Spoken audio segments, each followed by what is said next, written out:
Excuo sobre el Euchologion. La Euchologion es uno de los principales libros litúrgicos de las iglesias ortodoxas orientales y católicas bizantinas, que contiene las porciones de los servicios que dice el obispo, el sacerdote o el diácono. Papa Benedicto XIV, 1756. A los arzobispos, obispos y otros clérigos, seglares y regulares, de rito griego que gozan del favor y la comunión con la sede apostólica. Venerables hermanos e hijos amados, os damos nuestro saludo y nuestra bendición apostólica. Desde que nos convertimos en papa, hemos probado nuestro amor paternal al abrazar en Cristo a nuestro amado clero y pueblo oriental, los uniates, como se les llama, que están de acuerdo con nosotros y están libres de la mancha del cisma. Hemos hecho todo lo posible por inducir a los cismáticos a abandonar sus errores y unirse a nosotros en la unidad católica. No pretendemos recordar aquí todas las medidas que tomamos con este propósito, ya que los registros de la Congregación para la Propagación de la Fe están llenos de nuestros decretos sobre este tema y todos pueden consultar nuestras cartas apostólicas y constituciones sobre asuntos orientales en el volúmenes de nuestro Bullarium. Nuestro propósito actual es informarle que el trabajo de corregir el Euchologion griego ya está terminado. Ya ha sido impreso por la prensa de la Congregación para la Propagación de la Fe tras un largo escrutinio de cada detalle y una cuidadosa corrección. En consecuencia, les exhortamos a dejar de lado las ediciones anteriores que se ha encontrado que contienen demasiados errores diferentes, y utilizar esta edición en los ritos sagrados. Los errores de las ediciones anteriores, sin embargo, no son de extrañar, ya que los errores se cometen fácilmente cuando el mismo trabajo pasa por muchas ediciones y los editores no ejercen el más estricto cuidado. Este cuidado es necesario para evitar la repetida inserción o adición de materias que no se encuentran en las primeras y más fieles ediciones, ya sea por engaño o ignorancia. Entonces, dado que estos errores tienen que ser eliminados o restringidos de alguna manera, eventualmente son necesarias correcciones y nuevas ediciones más fieles al original. Obviamente, esto también ha ocurrido en la Iglesia occidental, aunque no está tan sujeta a estos errores como la Iglesia oriental.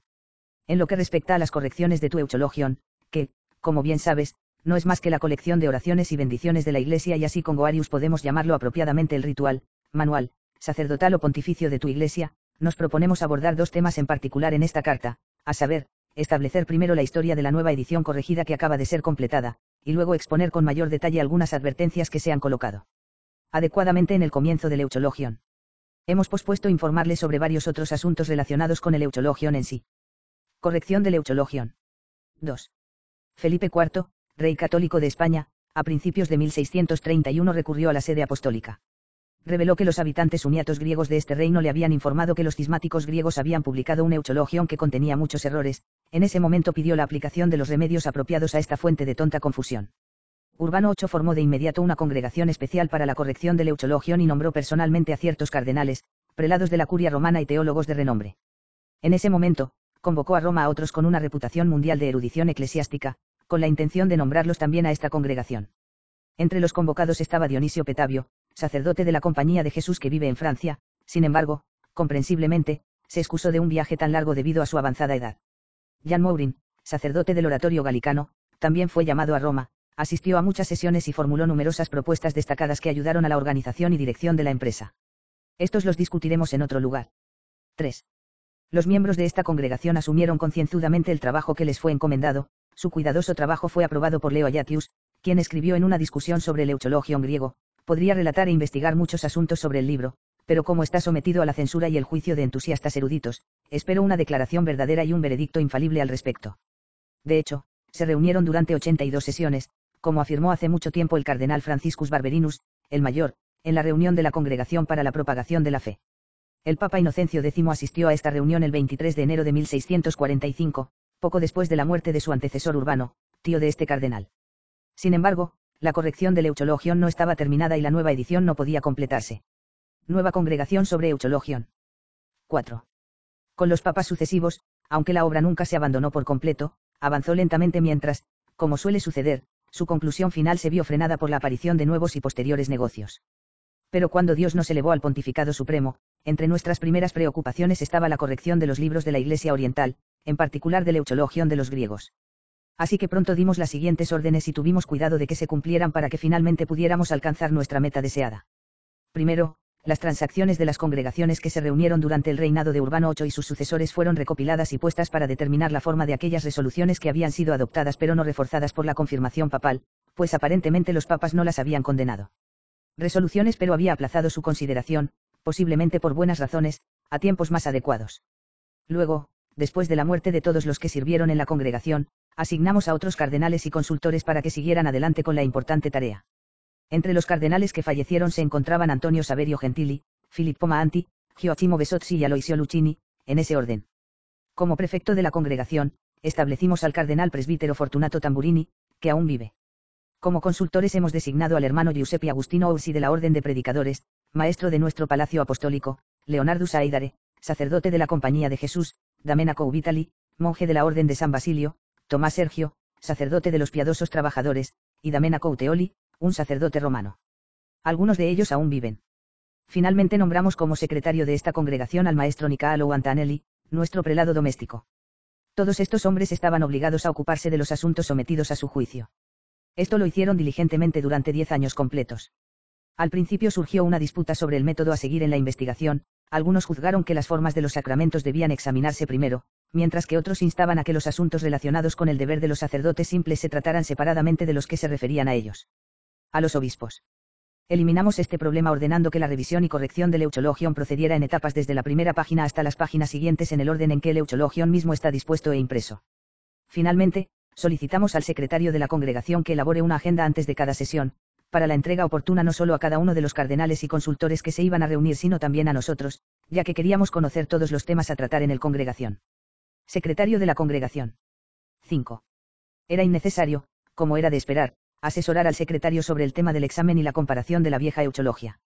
Es experto en lengua griega, sobresaliente en el saber y la enseñanza sagrados, y está dispuesto a emprender cualquier gran labor en obediencia y en beneficio de la sede apostólica, lo ha demostrado a menudo en otras ocasiones cuando los asuntos lo exigían, y también publicando libros con celo. Todo el mundo sabe que el padre Jacobus Goarius, de la Orden de Predicadores, de raza francesa, pasó 8 años en las regiones orientales examinando todos los asuntos de cerca, y luego llegó a Roma hacia 1640. Allí conversó extensamente con destacados eruditos y expertos en asuntos griegos. Con Leo Ayatius, prelado de la Curia Romana, Basilio Falasca, procurador general de la Orden de San Basilio, Giorgio Coresio, y Pantaleón el Igaridio. P. Chardus registra esto en De Scriptoribus Ordinis Praedicatorum, volumen 2, página 574. Finalmente regresó a Francia y publicó el Euchologion griego junto con una traducción latina. La excelencia de este trabajo se ve reforzada por el cuidadoso aprendizaje con el que el autor examinó y evaluó muchos códices manuscritos y libros impresos, y los criticó en su prefacio al lector. Agregó lecturas variantes en todas partes y ocasionalmente insertó notas apropiadas y aprendidas. Publicó esa obra por primera vez en París en el año del Señor en 1647. Fue reimpresa en Venecia en 1739. Importancia de los manuscritos antiguos existentes. 6. Los sabios también son conscientes de que en la Biblioteca del Vaticano se conservan varios ejemplos de manuscritos del Euchologion griego, y que la Biblioteca de los Barberini tiene el famoso Euchologium Barberinum S. Marci, llamado así porque fue traído allí hace mucho tiempo desde el monasterio de San Marcos en Florencia. Saben que esto tiene más de 10 siglos, ya que Leo Ayatius testificó que ya en su día los más grandes expertos de su tiempo consideraban que tenía más de 900 años, el Códice Barberini supera a todos los demás en cuanto a antigüedad. Es una copia sumamente precisa en letras cuadradas sobre pergamino y fue escrita hace más de 900 años en opinión de quienes son considerados los más importantes en juzgar estos asuntos. Los sabios también deben conocer el precioso códice conservado en el archivo del monasterio de Grottaferrata que se llama Euchologium Patriarchale. Quedó en manos de los monjes de esa abadía por voluntad del gran cardenal Bestion, que fue el primer abad comendatorio de ese monasterio. Siempre lo consideró muy bien, ya que lo había recibido como un regalo del cardenal Giuliano Cesarino, quien a su vez lo había regalado en el concilio de Florencia el sacerdote cretense Georgius Barg, como testifica Arcudio. Todas estas copias del Euchologion se han examinado y comparado críticamente como una guía para la precisión y solidez en la nueva edición del Euchologion. Este trabajo fue realizado tanto por el prelado que es secretario como por otros miembros de la congregación que son expertos en el uso del griego. Además, no era necesario que aconsejáramos esta medida, ya que ellos mismos asumieron este problema y lo llevaron a cabo con gran cuidado. 7. Del mismo modo, no necesitamos recordar a los doctos cardenales y consultores de la congregación esas sabias observaciones del renombrado Jonas Morinus en el prefacio de su obra de Sacris Ordinibus, de Lucas Holstein en su Dissertatione 1, de Sacramento Confirmationis, y finalmente del autor del Vindiciarum Pelebrum donde escribe sobre la forma del sacramento de la Eucaristía. Ciertamente, estas observaciones deben tenerse en cuenta si se desea juzgar correctamente los ritos griegos. Porque, por supuesto, sería injusto, equivocado y contrario a la paz y la unidad de la Iglesia emitir juicios sobre los ritos griegos únicamente sobre la base del conocimiento de los rituales latinos y lo que informan algunos de nuestros escritores. Aunque son expertos en nuestras prácticas, no están instruidos en las costumbres griegas y no saben cómo la sede apostólica los ha considerado siempre. Así que sin vacilar condenan todo en los ritos sagrados griegos que descubren que son diferentes y no están de acuerdo con el rito latino. Como decimos, no era necesario recordar a los cardenales y consultores seleccionados para la corrección del Euchologion de estos asuntos, ya que ellos mismos ya habían decidido este método de acción y juicio y lo habían seguido a fondo. Reconocemos que esto también lo hicieron los cardenales y prelados que dieron su opinión en las congregaciones reunidas sobre este tema bajo Urbano VIII. Todas las medidas en las que insistimos, como se mencionó anteriormente, se implementaron plenamente y no se puede enfatizar suficientemente el incesante cuidado y esfuerzo de todos los miembros de la congregación para completar el trabajo. El secretario no solo nos mostró la agenda antes de cada una de sus sesiones, sino que también después de cada sesión nos informó cuidadosamente sobre las declaraciones y resoluciones de la congregación. Los leemos todos atentamente y, tras la debida consideración, los aprobamos y confirmamos en la medida en que nos pareció oportuno hacerlo. Siguiendo este método se completó la corrección del Euchologion y la nueva edición del mismo se imprimió en 1754, en la imprenta de la Congregación para la Propagación de la Fe. Deseábamos llamar su atención sobre estos asuntos para familiarizarlo con el gran celo, trabajo y cuidado que se dedicaron a la publicación de la edición corregida de su Euchologion. 4 amonestaciones. 8. Al comienzo de esta edición más reciente se encuentran 4 advertencias. Queremos explicarle brevemente en esta carta las razones de la presencia de estos comentarios. Primera amonestación: conmemoración del pontífice en la misa. 9. Así se expresa la primera amonestación: es necesario saber que los sacerdotes que utilizarán el Euchologion deben conocer los cánones eclesiásticos de los santos padres y las constituciones de la Iglesia Católica para evitar errores obvios en la administración sacramentos divinos y desempeñando sus demás deberes. Por lo tanto, cuando las conmemoraciones se hagan habitualmente en la Sagrada Liturgia, primero se debe conmemorar al romano pontífice y luego al propio obispo y patriarca, siempre que sean católicos. Pero si uno o ambos son cismáticos o herejes, de ninguna manera deben ser conmemorados. Ciertamente esto está totalmente de acuerdo con los decretos aprobados en la reunión de la congregación el 1 de mayo de 1746, que aprobamos y confirmamos. En esa reunión se planteó la siguiente pregunta: si el nombre del Pontífice Supremo debe incluirse en las oraciones pronunciadas por el sacerdote y el diácono en el ofertorio, así como en las demás oraciones, es decir, por el Pontífice Supremo n. Esta respuesta se dio a esa pregunta: en la instrucción que se agregará al comienzo del Euchologion, se debe advertir a los sacerdotes griegos que hagan una conmemoración del sumo pontífice y de su obispo o arzobispo si está en unión con la Iglesia Católica Romana, y además se debe poner una rúbrica al margen de la liturgia refiriéndolos a la instrucción. Porque parecía mejor agregar de esta manera lo que se perdió en el texto del Euchologion mismo. Esta respuesta fue dada a esa pregunta: en la instrucción que se agregará al comienzo del Euchologion, se debe advertir a los sacerdotes griegos que hagan una conmemoración del sumo pontífice y de su obispo o arzobispo si está en unión con la Iglesia Católica Romana, y además se debe poner una rúbrica al margen de la liturgia refiriéndolos a la instrucción. Porque parecía mejor agregar de esta manera lo que se perdió en el texto del Euchologion mismo.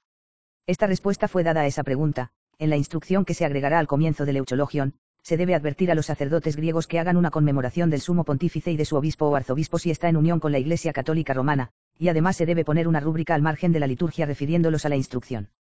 Porque parecía mejor agregar de esta manera lo que se perdió en el texto del Euchologion mismo. Esta práctica es de larga data. 10. Nosotros mismos nos hemos ocupado de la conmemoración del pontífice romano en el sacrificio de la misa, y de la antigüedad de esta práctica en nuestro tratado de sacrificio Misae, sí. Yo, N. 219. Pero desde la publicación de este libro, el mismo tema ha sido tratado con muchas observaciones extraordinarias por Dominicus Georgius, quien en su vida fue nuestro querido sacristán, en su De Liturgia Romani Pontificis, volumen 3, cap 3, no. 14, donde escribe: siempre ha sido costumbre en la Iglesia Católica recitar el nombre del pontífice romano durante los sagrados misterios. En no. 22 agrega: todos los testimonios antiguos y las copias más antiguas del canon sagrado coinciden en cuanto al nombre del sumo pontífice. De hecho, la liturgia ambrosiana, la misa mozárabe y la misa en latín muestran que tal conmemoración se había realizado en la misa, que el luterano Flaccus Illyricus copió y publicó de un manuscrito antiguo. Lo mismo ocurre con la liturgia más antigua que se encuentra en el antiguo manuscrito sobre los sacramentos de la Iglesia romana que fue publicado por el venerable cardenal Thomasius. Finalmente, esto también se muestra en todos los cánones sagrados de la misa, ya sean impresos o escritos a mano, como demuestra ampliamente el prelado Niccolò Antanelli en la larga y erudita disertación que escribió como parte necesaria de su deber como secretario de la Congregación para la corrección del Euchologion. Lo hizo imprimir cuando surgió una disputa sobre este tema entre los cardenales y consultores. También se puede encontrar una reimpresión de esto en el apéndice del antiguo misal monástico de Letrán en el Collectio Liturgica, volumen 1, realizado por el P.I. Manuel de Acevedo. 11. Hasta el momento los testimonios mencionados se refieren a la Iglesia latina. En cuanto a la Iglesia griega, el cardenal Bona dice que no se sabe si en los primeros siglos recordó al pontífice romano en el sacrificio de la misa, pero no está claro si en los primeros siglos la Grecia ortodoxa conmemoró al pontífice romano, Der. Liturgicar, Viquei. 2, cap 11, no. 3. Además, Isaac Abertus admite que entre los registros de la Edad Temprana, no ha encontrado ninguno que establezca que era costumbre en la Iglesia Oriental conmemorar al pontífice romano durante la celebración de la misa. Desearía que se hiciera y si hubiera sido hecho lo aprobaría, pero aún así no leo que se hizo. Pero él dice que el nombre del romano pontífice se había agregado al del patriarca en la época del Papa Nicolás y, es decir alrededor del 858, ya que las siguientes palabras se encuentran en varias copias antiguas de la Santa Liturgia de Juan Crisóstomo: largos sean los días del Santísimo Nicolás, Papa Universal, a observeisian ad pontificale Graecorum, pt 8, observ 12. Pero Antanelli, a quien hemos elogiado, argumenta en su disertación que era costumbre en la Iglesia griega conmemorar al romano pontífice durante la misa mucho antes del periodo asignado por Avertus.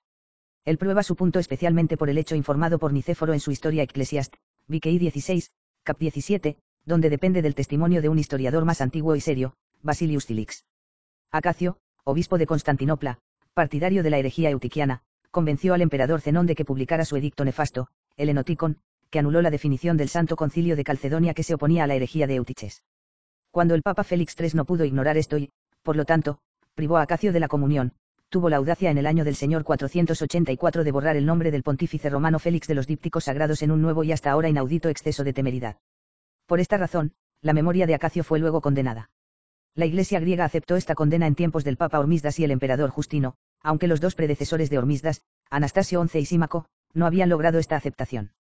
Así que en la gran Iglesia de Constantinopla, cuyo ejemplo fue sin duda seguido por las otras iglesias menores del este, el nombre del pontífice romano fue en los dípticos sagrados, por tanto, debe afirmarse que se rezó por su nombre durante la celebración de las misas. Acacio es descrito como el primero en borrar este nombre y su acto fue por este motivo particularmente castigado ya que, sin precedentes, cometió un nuevo tipo de atropello hasta entonces inaudito, aunque en tiempos pasados no había faltado la ofensa y desacuerdos entre los pontífices romanos y los obispos de la ciudad imperial. Está así abundantemente probado que mucho antes de la época de Acacio y así en los primeros siglos, el nombre del pontífice romano estaba escrito en los dípticos sagrados de los griegos y, por lo tanto, era costumbre orar por él durante la celebración de la misa. Pero sea como sea con este punto controvertido de la ciencia eclesiástica, nos basta con poder afirmar que una conmemoración del sumo pontífice y las oraciones ofrecidas por él durante el sacrificio de la misa se consideran, y realmente son, una indicación afirmativa de que lo reconoce como cabeza de la Iglesia, vicario de Cristo y sucesor del Beato Pedro, y es la profesión de una mente y voluntad que defiende firmemente la unidad católica. Esto fue advertido correctamente por Christianus Lupus en su trabajo sobre los concilios. Esta conmemoración es la forma principal y más gloriosa de comunión, tomo 4, p. 422, edición de Bruselas. Este punto de vista no solo está aprobado por la autoridad de Ivo de Flaviniaca, quien escribe: quien no pronuncie el nombre del apostólico en el canon, por cualquier razón, debe darse cuenta de que está separado de la comunión del mundo entero, Crónica, p. 228, o por la autoridad del célebre Alcuino. Generalmente se acepta que quienes no recuerdan por ningún motivo la memoria del pontífice apostólico en el curso de los sagrados misterios según la costumbre están, como enseña el Beato Pelagio, separados del comunión del mundo entero, de Divinis Officiis, VKI 1, cap 12. El Papa Pelagio II, que ocupó la sede apostólica en el siglo VI de la Iglesia, da esta declaración más importante sobre nuestro tema actual en su carta: estoy enormemente asombrado por su separación del resto de la Iglesia y no puedo soportarlo de manera equitativa. Porque Agustín, consciente de que el Señor estableció el fundamento de la Iglesia en las sedes apostólicas, dice que quien se aparta de la autoridad y comunión de los prelados de esas sedes está en cisma. Afirma claramente que no hay Iglesia aparte de una que está firmemente establecida sobre las bases pontificias de las sedes apostólicas. Entonces, ¿cómo puedes creer que no estás separado de la comunión del mundo entero si no conmemoras mi nombre durante los sagrados misterios, según la costumbre? Porque veis que en mí reside la fuerza de la sede apostólica Conciliorum Collectione, volumen 5, col. 794 f y 810. Esta carta de Pelagio también ha sido utilizada por San Agóvar, el gran arzobispo de León, en su tratado de Comparazione Utriusque Regiminis. Esto está impreso en Magna Bibliotheca Patrum, volumen 14, p. 315, no 21, Lyons, y fue reeditado por Valutius con otros escritos de este santo, col 2, p. 49. 13. Además, nos basta para poder afirmar sin peligro que en cualquier momento en que la Iglesia griega aceptara finalmente la práctica de orar por el nombre del pontífice romano en la misa, esta práctica estaba definitivamente en vigor en las iglesias griegas muchos siglos antes del cisma. Estalló, y solo se rompió después de la separación fatal. Sobrevive una carta fechada en 1053 de Pedro, patriarca de Antioquía, a Miguel Cerularius, el conocido reanimador del cisma fotiano. Jonas Baptista Cotelerius publica esta carta en griego y latín en el segundo volumen de su monumento. Ecclesiastis. Grac Miguel había dicho que estaba sorprendido de que el mismo Pedro de Antioquía, así como los obispos de Alejandría y Jerusalén, mencionaran al pontífice romano en los dípticos sagrados, p. 140 del volumen mencionado anteriormente. Pero Pedro reprendió con dureza la temeridad del hombre enloquecido al mostrar que tanto en Antioquía como en Constantinopla, la conmemoración del pontífice romano nunca se había omitido hasta su tiempo. De estos asuntos también soy un testigo irrefutable, como lo son los muchos otros que conmigo ocupan altos cargos en la Iglesia, que en tiempos del señor Juan, patriarca de Antioquía, el Papa en Roma, también llamado Juan, fue incluido en los dípticos sagrados. Además, Cuando llegué a Constantinopla hace 45 años descubrí que bajo el patriarca Sergio se mencionaba al Papa en la Santa Misa junto con los demás patriarcas. Se dice además que nunca se iniciaron discusiones sobre el restablecimiento de la unidad sin la aceptación de la condición previa de que la conmemoración del pontífice romano debería incluirse en la Sagrada Liturgia, ni se consideró completa una unión acordada hasta la fecha. La condición anterior se había puesto en efecto. El claro resultado de todo esto es que las iglesias latina y griega coinciden en reconocer y afirmar que la conmemoración implica una profesión de debida sujeción al pontífice romano como cabeza de la Iglesia, y de la voluntad de permanecer en la unidad de la Iglesia. Por otro lado, la omisión de esta conmemoración significa la intención de defender firmemente el cisma. 14. Cuando Miguel Paleólogo, emperador de Constantinopla, en 1263 y posteriormente, afirmó su deseo de volver en compañía de sus súbditos griegos a la unidad y concordia con la Iglesia romana, Urbano IV propuso acertadamente la condición que en las ceremonias sagradas de los dípticos, el nombre del Papa debe conmemorarse junto con los 4 patriarcas, Nicetas, libro 5, cap 2.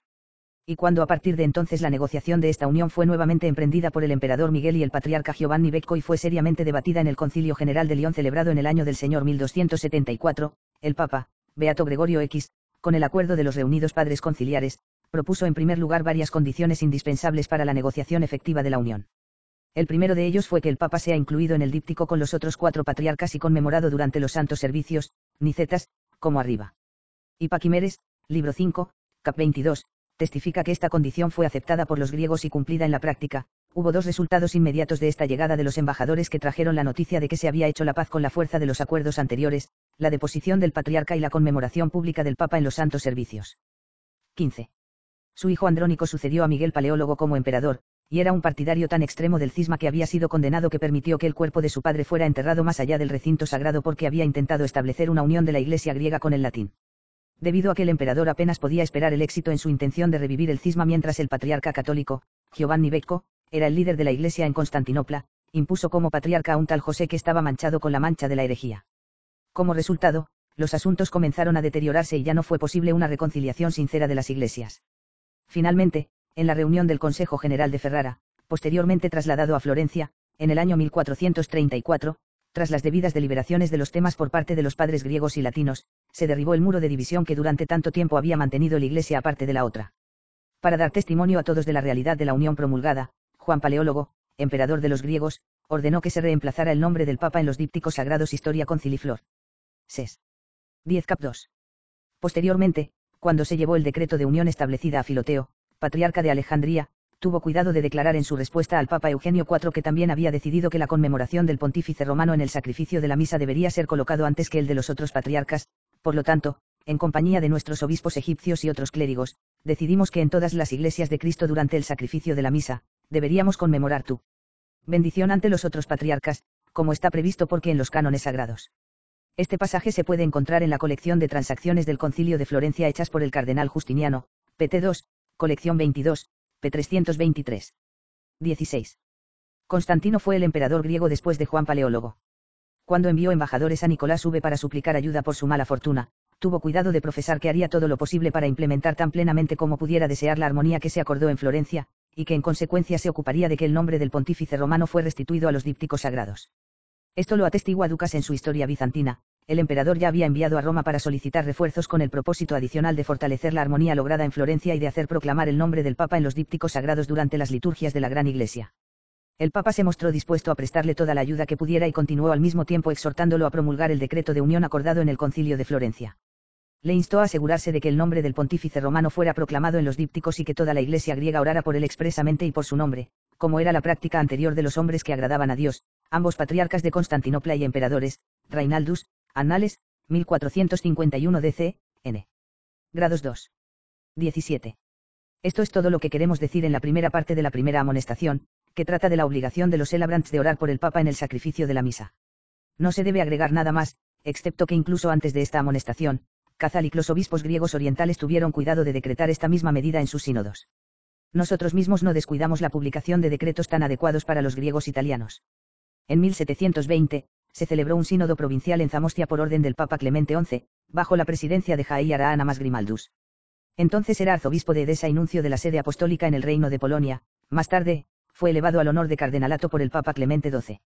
En los decretos de este sínodo, que fueron confirmados después de una adecuada investigación por parte del Papa Benedicto XIII de Fide Católica, por la misma razón, es decir, para quitar toda sospecha de cisma y para mostrar una sincera unión de los miembros con su cabeza, ha decidido y ordenado bajo penas que se aplicarán a juicio de la es ordinario que dondequiera que se conmemore a un pontífice romano, especialmente en el ofertorio de la misa, se haga con palabras claras y definidas. Que no puedan significar nada menos que el obispo universal de Roma. De acuerdo con este punto de vista están los padres del Sínodo del Líbano que tuvo lugar en 1736 bajo la presidencia de Joseph Simonius Asemanus, prelado de la curia romana y enviado apostólico. También en los decretos de este consejo, bajo el título de Symbolo Fidei, Ejusque Professione, N12, se encuentran estas palabras: no dejemos de repetir la conmemoración del Santísimo Pontífice Romano, tanto en las misas como en los servicios divinos, ante el nombre del Reverendísimo Señor Patriarca, como hasta ahora ha sido nuestra costumbre. Tras la más rigurosa investigación, confirmamos este concilio con autoridad apostólica, como puede verse en nuestra Constitución Singularis, Bullarium, volumen I, no 31. Peter Arcudius en su obra de Concordia Ecclesiae Occidentalis et Orientalis, VK. 2, cap 39, ofrece una advertencia para los obispos latinos con griegos que viven en sus diócesis para que los impulsen celosamente a conmemorar al pontífice romano en la misa, para desterrar la última sombra de sospecha de cualquier inclinación al cisma. Los obispos latinos deben asegurarse de que los sacerdotes griegos sujetos a ellos están en unidad católica y reconocen al pastor supremo, y de acuerdo con la antigua costumbre oran solemnemente por él en el sacrificio de la misa, el tema que se discute en este pasaje. De acuerdo con esta muy justa advertencia, la siguiente disposición fue hecha en nuestra Constitución emitida para los griegos italianos, Et si Pastoralis, Bullarium, volumen 1, 57, Esisi 9, no 4. Luego se debe hacer una conmemoración del sumo romano pontífice y del ordinario del local en las misas y servicios divinos. Primera amonestación: conmemoración del obispo y patriarca. 18. Sigue ahora la segunda parte de esta primera advertencia que, como se mencionó anteriormente, obliga al sacerdote griego durante la misa, después de orar por el pontífice romano, a orar por su propio obispo y su patriarca si son católicos. Porque si uno es o ambos son cismáticos o herejes, no se debe hacer una conmemoración. 19. En la Iglesia latina no suele haber dificultad en conmemorar al obispo en cuya diócesis el sacerdote celebra la misa. Nosotros mismos hemos tratado este tema en nuestro trabajo de Sacrificio Misae, SICC 1, N. Grados 220 en la edición latina, y han demostrado que el sacerdote que celebra la misa en cualquier diócesis debe conmemorar al obispo de esa diócesis en lugar del obispo en cuya diócesis fue ordenado o en cuya jurisdicción ordinaria está sujeto. Agregamos que no estaba permitido que el clero regular conmemorara a su superior general o que otros sacerdotes conmemoraran durante la misa a cualquier prelado menor de un territorio separado al que estén sujetos. Porque este honor debe conferirse únicamente al superior o prelado que posea la autoridad y el orden episcopal. En esa obra aducimos los escritos de los hombres que nos transmiten todos estos asuntos y los afirman con su testimonio. Así que en este punto no agregaremos más, excepto para citar las observaciones del mencionado Dominicus Georgius en su Tratado de Liturgia Romani Pontificis, en el que estudió muchos manuscritos antiguos, que ha aparecido desde la publicación de nuestro trabajo. Casi todas las copias más antiguas del canon sagrado de la misa anotan el nombre del obispo después del romano pontífice, como lo atestigua Floro y los escritores más antiguos sobre la misa que damos en un apéndice, op. CIT. Volumen 3, cap 3, no. 23, p. 52. 20. Aún en referencia a la práctica latina, también notaremos que cuando un obispo está celebrando la misa, ora por sí mismo como un siervo indigno. Esta práctica está en armonía con las palabras de las constituciones apostólicas, donde el celebrante, después de orar por los demás, ora por sí mismo con estas palabras: te suplicamos ahora por un hombre sin valor, por mí que te ofrezco, etc. A.P. Canst. Libro 8, en Cotelerius, Opera Patrum Apostolicorum, volumen 1, página 407. Además, conviene saber que en Roma se conmemora únicamente al romano pontífice, ya que no solo es el sumo pontífice, sino también el obispo de la ciudad de Roma en particular. Cuando el Papa mismo dice la misa, ora por sí mismo exactamente de la misma manera que cualquier obispo ora por sí mismo durante la misa. En respuesta al obispo de Orense, quien preguntó cómo el Papa se conmemoró a sí mismo durante la celebración de la misa, Inocencio III, en un carta aún no publicada pero conservada en los archivos del Vaticano, libro 9, N. grados 33, respondió de la siguiente manera: también ha pedido que se le instruya sobre las palabras utilizadas por el romano pontífice en el lugar del canon de la misa. Un sacerdote de rango inferior dice junto con nuestro Papa, ya que el Papa obviamente ora por sí mismo y no está subordinado a ningún obispo. Nuestra respuesta a su devoción es la siguiente. Finalmente, hay que señalar que los sacerdotes latinos no conmemoran a un arzobispo como un metropolitano en el canon. Pemerati también señala con razón en su Commentaria ad Gabantum, pt. 2, encabezado 8, n5, y el caso es el mismo aunque la sede episcopal esté vacante, pero si el obispo, que es ordinario del lugar en el que se celebra la misa, ha partido de esta vida, se omiten las palabras mencionadas, es decir, no se hace una conmemoración, pero hay que notar que el vicario capitular no puede ser nombrado en lugar del obispo, ya que aunque mientras la sede esté vacante es ordinario de ese lugar, todavía no es el obispo de esa diócesis.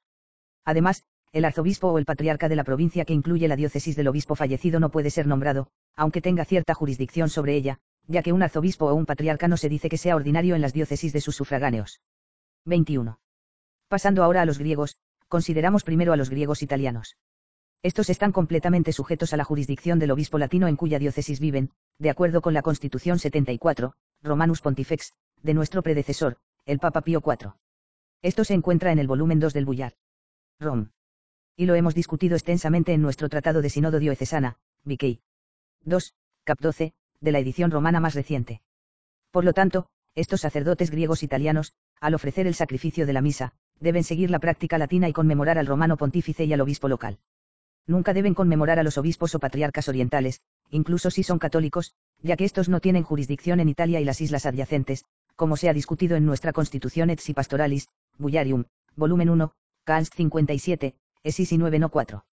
Por supuesto, en el Dictatus del Papa San Gregorio VII, Can 10, encontramos el dicho, que el nombre del Papa solo se pronuncia en la Iglesia. Este Dictatus está incluido en las colecciones de los consejos, Royal Parichan, volumen 26, Lab, volumen 6, pt 1. Aún así, somos muy conscientes de que existe un vigoroso debate entre los estudiosos sobre si se trata de una obra auténtica del Santo Pontífice o más bien de una falsificación. De hecho, el Pema Billon en su Tratado de Studiis Monasticis ha clasificado esto entre las cuestiones más difíciles que los profesores de historia de la Iglesia pueden comprometerse a resolver. Pero dejando de lado también este problema, en cuanto a si el Dictatus Papae es una obra auténtica de San Gregorio VII, el significado real y pertinente del canon citado no es que en la Iglesia latina el nombre del obispo diocesano se elimine del canon de la misa, sino que el nombre de los patriarcas orientales no debe incluirse allí. Los patriarcas, en efecto, profesaron su acuerdo con la condición de que el nombre del romano pontífice se reemplazara en la liturgia y que se ofrecieran oraciones por él en todas las iglesias de Oriente, si a su vez el Papa consintiera en que se mencionaran sus nombres. Pronunciada en el canon de la misa por sacerdotes latinos de la Iglesia romana y de las otras iglesias del Patriarcado de Roma. Lupus nota sabiamente, con el propósito de abandonar su cisma, Miguel, Cerularius, patriarca de Constantinopla, intentó que su nombre se inscribiera en las tablas romanas y prometió restaurar el nombre del Papa en las tablas de todas sus iglesias. Pero León, el Papa León IX, no consintió, porque el pronunciamiento recíproco de los nombres de los patriarcas se practicaba solo entre las sedes hermanas iguales de los patriarcas orientales, pero nunca por la sede romana. Ad Concilia, pt. 4, página 437, edición de Bruselas. Continúa de esta manera en la siguiente página: los nombres de los patriarcas orientales nunca han sido pronunciados por la Iglesia romana ni tampoco por ninguna iglesia latina. 22. La discusión anterior se refiere a los griegos italianos.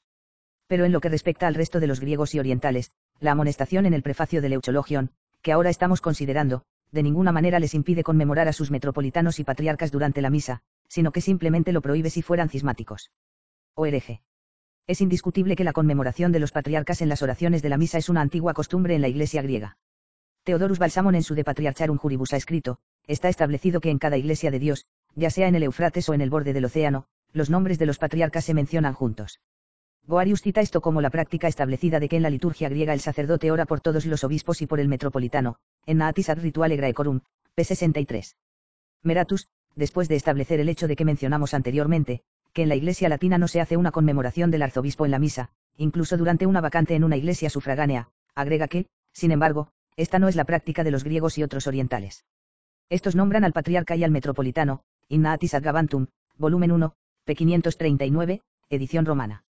Esta práctica no les está absolutamente prohibida en la amonestación en cuestión, sino solo en los casos en que el metropolitano o patriarca es cismático o hereje. Esto está de acuerdo con las reglas que fueron establecidas y aceptadas antes de que se emprendiera la corrección del Euchologion. Cuando se trató esta práctica en la Congregación del Santo Oficio en 1673, se publicó el siguiente decreto: en la Congregación General del Santo Oficio el 7 de junio de 1673, se planteó la cuestión de si un sacerdote en la ciudad del Líbano durante misa podría nombrar al patriarca de los armenios, que es cismático, con el propósito de rezar por él. La petición de esta concesión se hizo con gran urgencia para así atraer a ese pueblo a una mayor amistad con los latinos.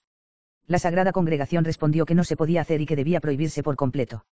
En la misma congregación el 20 de junio de 1674, se leyó una carta del nuncio en Florencia escrita el 10 de abril de 1674, enviada a la Sagrada Congregación para la propagación de la fe y remitida por esta congregación a la Sagrada Congregación de los Santos Oficina. Se decidió enviar una respuesta al nuncio informándole que en el tema de la oración en la liturgia por el patriarca de los armenios, la Sagrada Congregación acató sus decretos publicados en 1673, es decir, que no se podía hacer. Y debería estar totalmente prohibido. Enviado a la Sagrada Congregación para la propagación de la fe y enviado por esta congregación a la Sagrada Congregación del Santo Oficio. Se decidió enviar una respuesta al nuncio informándole que en el tema de la oración en la liturgia por el patriarca de los armenios, la Sagrada Congregación acató sus decretos publicados en 1673, es decir, que no se podía hacer. Y debería estar totalmente prohibido. Enviado a la Sagrada Congregación para la propagación de la fe y enviado por esta congregación a la Sagrada Congregación del Santo Oficio. Se decidió enviar una respuesta al nuncio informándole que en el tema de la oración en la liturgia por el patriarca de los armenios, la Sagrada Congregación acató sus decretos publicados en 1673, es decir, que no se podía hacer. Y debería estar totalmente prohibido. 23. En armonía con esta decisión se encuentra otro decreto muy similar de la congregación sobre la edición corregida del misal copto, hecho en 1732. Entre otras cuestiones controvertidas, se propuso la siguiente: sí, y de qué manera, las palabras en las que el sacerdote conmemora al patriarca, obispo, etc. deben ser corregidos. Esta fue la respuesta que se dio: se debe colocar una rúbrica al comienzo del misal para asesorar e informar al sacerdote sobre los puntos relacionados con la celebración de la misa. Aquí debe colocarse una rúbrica especial sobre la conmemoración del pontífice romano como así como del patriarca y obispo, siempre que estén en unión con la Iglesia romana. Esta rúbrica debe consultarse en su propio lugar. Además, los herejes y cismáticos están sujetos a la censura de excomunión mayor por la ley del Candeligur. 23. Búsqueda. 5 y can. Nulli, 5, dia y esti. 19. Pero los cánones sagrados de la Iglesia prohíben la oración pública por los excomulgados, como puede verse en el cap. Anubis, 2 y cap. Sacri sobre la sentencia de excomunión. Aunque esto no prohíbe la oración por su conversión, tal oración no debe tomar la forma de proclamar sus nombres en la oración solemne durante el sacrificio de la misa. Esto concuerda plenamente con la práctica antigua, como puede verse en Estiusen 4. Sentenciar. Dia y esti. 12, seg. 15. Para ello basta con suplicar que se devuelva a los vagabundos al camino de la salvación y al seno de la Santa Madre Iglesia, como lo expone Silvio en 3. Parte. De Toumey, volumen 4, búsqueda. 83, art 1, q. 9. Aquí está la enseñanza del mismo Santo Tomás en 4. Sent, dia y esti. 18, búsqueda. 2, art 1, en respuesta a la primera dificultad, la oración se puede ofrecer por los excomulgados, aunque esto debe hacerse aparte de las oraciones que se ofrecen por los miembros de la Iglesia.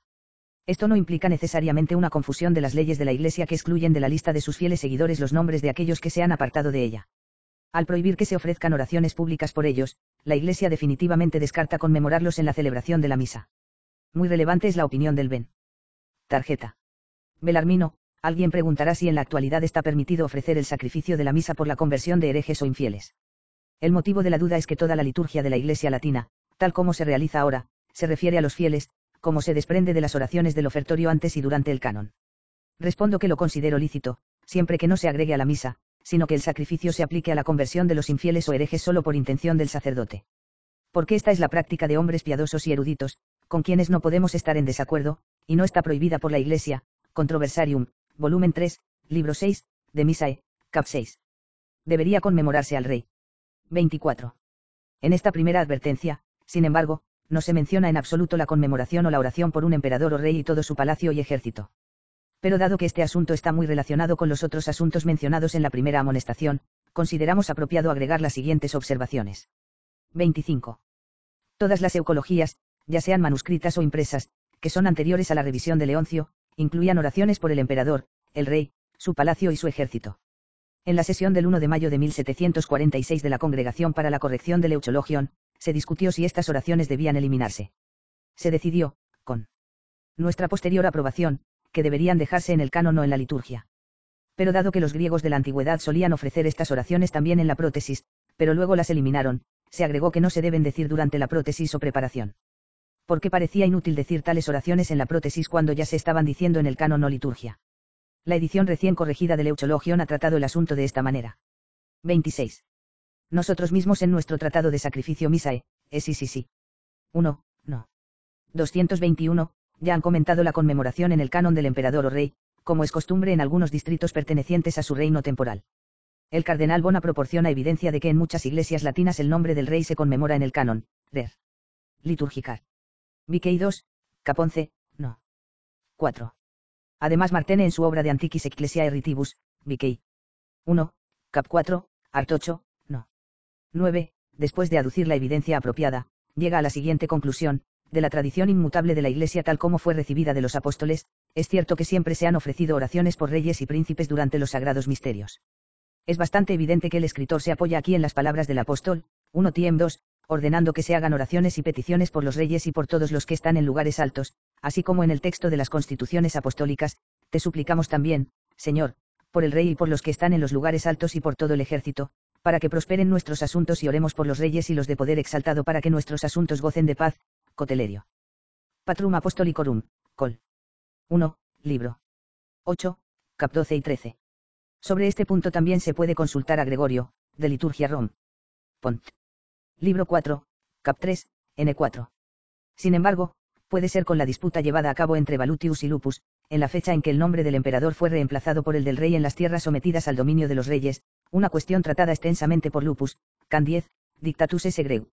7. Está suficientemente establecido que en la Iglesia latina se hace una conmemoración del rey en aquellos distritos en los que ha sido una costumbre aceptada desde hace mucho tiempo o donde una concesión de la sede apostólica lo ha permitido, como Meratus Comentarios, Ad Gabantum, volumen 1, pt 1, p 539, n grado 6 de la edición romana. 27. Pero entre los pueblos orientales es común esta práctica de conmemorar al rey en la sagrada liturgia, como puede verse en las liturgias de los armenios, coptos, etíopes y sirios. Pero sí cabe preguntarse cómo se puede soportar si es cierto que los reyes por quienes rezan y a quienes conmemoran en la liturgia son infieles. Ven. Tarjeta. Belarmino respondería, como de hecho respondió en el capítulo citado anteriormente, que, por la naturaleza del objeto, de ninguna manera está prohibido, como dicen los teólogos, rezar durante la misa incluso por los infieles, ya que el sacrificio de la cruz sea ofrecido por todos los hombres. Y, por supuesto, Santo Tomás enseña que aunque San Agustín escribió en su obra de Origine Animae que el sacrificio se ofrece solo por los que son miembros de Cristo, debe entenderse que su declaración incluye tanto a los que ya son miembros de Cristo como a los que pueden llegar a serlo. En 4. Sentencia, Dia est. 12, búsqueda. 2, art 2, búsqueda. 2, al cuarto. Por tanto, el cardenal añade que toda la cuestión debe valorarse en términos de lo que la Iglesia ha prohibido. Es cierto por la naturaleza del objeto que si la Iglesia no lo ha prohibido, está permitido ofrecer oraciones por esos hombres, es decir, los infieles. Aunque existe tal prohibición contra los excomulgados y, por tanto, contra los herejes y cismáticos, no existe contra los infieles y estos no están sujetos a la excomunión. Esto es suficiente, dice, para permitir su conmemoración durante la misa e incluso el ofrecimiento del sacrificio por ellos de acuerdo con la tradición evidente en esta materia y con la Constitución apostólica. Pero alguien puede preguntar si está permitido si el rey es un infiel como en Grecia, donde el turco es gobernante, y como en la India, Japón y China, donde gobiernan los paganos, para que los sacerdotes ofrezcan oraciones expresamente por el rey. Respondo que lo considero lícito siempre que el rey no sea excomulgado como los reyes herejes, sino que sea pagano. Porque esta tradición, esta constitución, es apostólica, como lo mostré antes. Que yo sepa, no existe una prohibición clara de esto por parte de la Iglesia. Una adición útil a la presente discusión es el texto de Tertuliano: ofrecemos sacrificio por la salud del emperador, pero lo ofrecemos a nuestro Dios y al suyo en la forma de oración ordenada por Dios. Porque Dios, el creador del mundo entero, no necesita honra ni sangre de nadie, porque esta tradición, esta constitución, es apostólica, como lo mostré antes. Que yo sepa, no existe una prohibición clara de esto por parte de la Iglesia. Una adición útil a la presente discusión es el texto de Tertuliano: ofrecemos sacrificio por la salud del emperador, pero lo ofrecemos a nuestro Dios y al suyo en la forma de oración ordenada por Dios. Porque Dios, el creador del mundo entero, no necesita honra ni sangre de nadie, porque esta tradición, esta constitución, es apostólica, como lo mostré antes. Que yo sepa, no existe una prohibición clara de esto por parte de la Iglesia. Una adición útil a la presente discusión es el texto de Tertuliano: ofrecemos sacrificio por la salud del emperador, pero lo ofrecemos a nuestro Dios y al suyo en la forma de oración ordenada por Dios. Porque Dios, el creador del mundo entero, no necesita honra ni sangre de nadie. Ad Scapulam, cap 2. 28. Sin embargo, podemos dejar de lado estas declaraciones sin más preguntas, ya que son innecesarias para justificar la retención de la conmemoración de emperadores o reyes en el texto del Euchologion griego. Pero cabe destacar que cuando se les preguntó a los greco-católicos si al realizar estas conmemoraciones pretendían ofrecer oraciones por los turcos a cuya soberanía temporal han estado sujetos desde que fueron privados de sus propios líderes, respondieron que su intención en todo momento era rezar por los reyes ortodoxos y los príncipes cristianos. Esto lo afirma Goarius en su Inna Atisa Deutchologium, Pag. 38, donde dice que cuando preguntó a los católicos griegos si tenían la intención de incluir a los turcos en sus oraciones, invariablemente respondieron que solo se referían a nuestros reyes cristianos, y que proclamaban en las iglesias como señores en la fe y la religión a aquellos a quienes querían como gobernantes. Por aquellos que estaban solos, desearon indefectiblemente orar incluso cuando los libros publicados suprimieron las oraciones. Segunda amonestación. 29. La segunda de las amonestaciones del prefacio de la nueva edición del Euchologion griego se expresa de la siguiente manera: además, en la Sagrada Liturgia, el sacerdote se acerca a los dones cantando la gloria de Dios, levantándolos de una manera religiosa apropiada por encima de su cabeza, los lleva al altar en una procesión alrededor y por la iglesia. Mientras tanto, la gente inclina devotamente la cabeza y se arrodilla mientras rezan para que se les recuerde en esta procesión de las ofrendas. Pero algunos de los fieles que se arrodillan piensan que estos dones son el cuerpo y la sangre de Cristo y los adoran como tales, quizás porque los confunden con la entrada de los presantificados, que es cuando se lleva el pan previamente consagrado, y no entienden la diferencia entre los dos transportes. Por lo tanto, el sacerdote debe enseñar e informar cuidadosamente a todos los fieles de la diferencia entre estas dos procesiones de los dones, ya que en un caso han sido cambiados y santificados por la palabra de Dios. Estos dones deben ser adorados y adorados de la manera más religiosa, ya que bajo la apariencia y los símbolos del pan y el vino, contienen el cuerpo y la sangre de Cristo. Pero el caso es diferente antes de que sean consagrados y consumados. La entrada mayor. 30. Ya sabes bien que tu liturgia tiene dos entradas, llamadas menor y mayor. La entrada más pequeña es cuando se trae el libro del Santo Evangelio, pero la entrada más grande es cuando los obsequios no consagrados de pan y vino se llevan al altar santo desde el altar pequeño o mesa conocida como la prótesis en la que se prepararon. En consecuencia, la segunda oración de esta advertencia se refiere a la entrada mayor, no a la menor. En la entrada mayor, la práctica de este rito es que el diácono o el sacerdote carguen el pan sobre su cabeza en una patena cubierta con un velo. El diácono lleva el pan cuando se celebra una misa solemne con un diácono como asistente y ministro. En tal ocasión, sostiene la patena con el pan sobre su cabeza con la mano izquierda y con la derecha inciensa al sacerdote que lleva el cáliz con vino. Cuando el sacerdote celebra sin diácono, es indignado por el lector mientras sostiene la patena con el pan sobre su cabeza con la mano izquierda y con la derecha lleva el cáliz sagrado a la altura de su pecho. Es en esta entrada mayor, entonces, donde el pueblo se inclina o, de acuerdo con las diferentes costumbres de los diferentes distritos, se postra y golpea el suelo con la frente, como si el cuerpo y la sangre de Cristo el Señor estuvieran contenidos debajo. Las apariciones del pan y del vino incluso antes de la consagración. La gente en todas partes se dirige y adora al Rey del Cielo como si estuviera presente en esta ofrenda. En Grecia se inclinan muy bajo pero evitan doblar la rodilla para no parecer que imitan a los latinos incluso entre semana, mientras en Rusia se postran y golpean el suelo con la frente. Peter Arcudius de Concordia Ecclesiastis. Occid. Et Orient. Vickey. 3, cap 19. 31. El rito de la entrada mayor cuando un patriarca o un metropolitano celebra la misa es descrito por Christianus Lupus, Operum Super Concilis, pt. 3, página 760 de la edición de Bruselas. En su vocabulario eclesiástico bajo la palabra prótesis, Magri describe en detalle las acciones realizadas por el emperador mientras se encontraba en la Sagrada Asamblea el día de su coronación como emperador. Goarius explica con mucho cuidado la ceremonia completa de la entrada mayor en su Inna Atis ad Liturgiam Sancti Ioannis Chrysostomi, no. 110, al igual que el cardenal Bonaender. Litúrgico, Vickey. 2, cap 9, no. 4. Todo lo que hicieron los griegos en esta ocasión también lo hicieron los armenios, coptos, etíopes y jacobitas sirios, como puede verse en Lebrun, Explanation Emisae, volumen 3, en Chardon, Historia Sacramentorum, volumen 2, cap 2, y en Renaudot, volumen 1, en Naatis ad Liturgiam Coptorum. Incluso en la ciudad de Roma, en la fiesta de San Atanasio, se puede ver a los griegos en su propia iglesia realizando todas las ceremonias que hemos revisado anteriormente. Y de esta manera uno y los griegos celebran la liturgia en la fiesta de San Atanasio en su basílica en Roma, Lupus, Loxia Eiti. Adoración de las hostias consagradas. 32. Entiendes también que de acuerdo con tu rito durante los días de ayuno de Cuaresma, solo se celebra entre vosotros la misa de los presantificados, excepto los sábados y domingos y en la fiesta de la Anunciación de la Santísima Virgen María si ocurre. En el periodo de Cuaresma como se especifica en el Canon 52 de Trullan.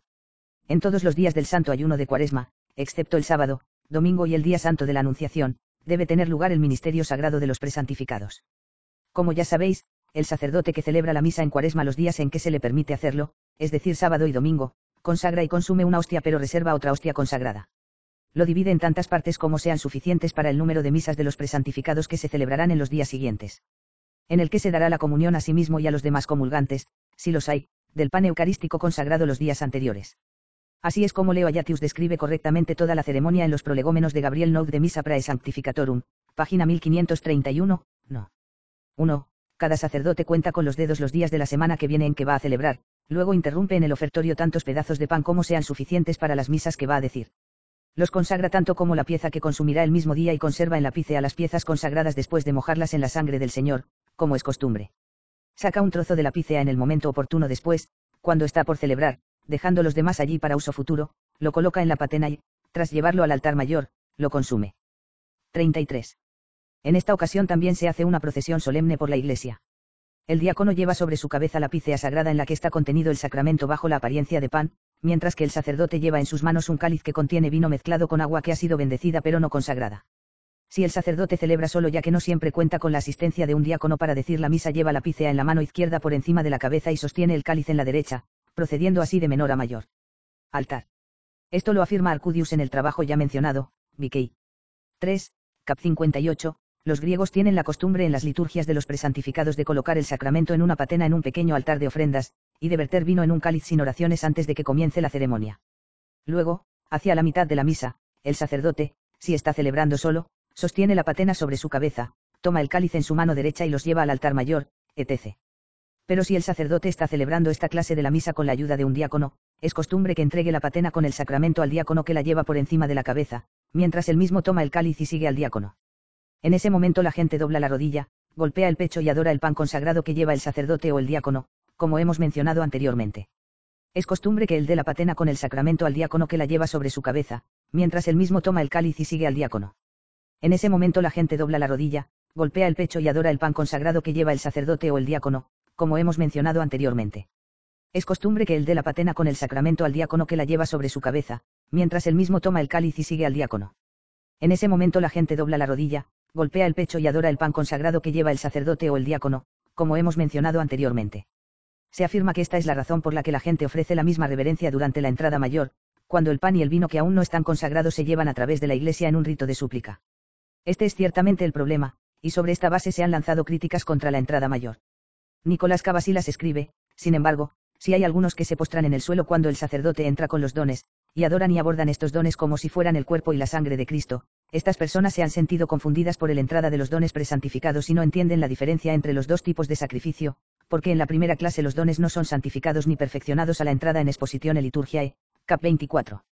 Más tarde Arcudio da este relato, por lo tanto, la gente, al no entender la diferencia entre los dos tipos de liturgia, se comporta de la misma manera en las liturgias ordinaria y presantificada. Y por eso cometen un grave error, pues claro que cuando el sacerdote lleva el verdadero cuerpo de Cristo en la patena en las liturgias del presantificado, es justo que se postran en el suelo y lo adoren. Pero en los sacrificios del otro tipo, deben comportarse con más moderación, ya que el ofertorio en estos casos se hace antes de la consagración, op. Sia ATBK 3, cap 19. En capítulos posteriores de este libro, Arcudio refuta a Gabriel, arzobispo de Filadelfia, un voluminoso defensor de este rito. Incluso Goarius, en el pasaje citado anteriormente, consideró necesario aducir algunos argumentos adecuados en defensa de este rito.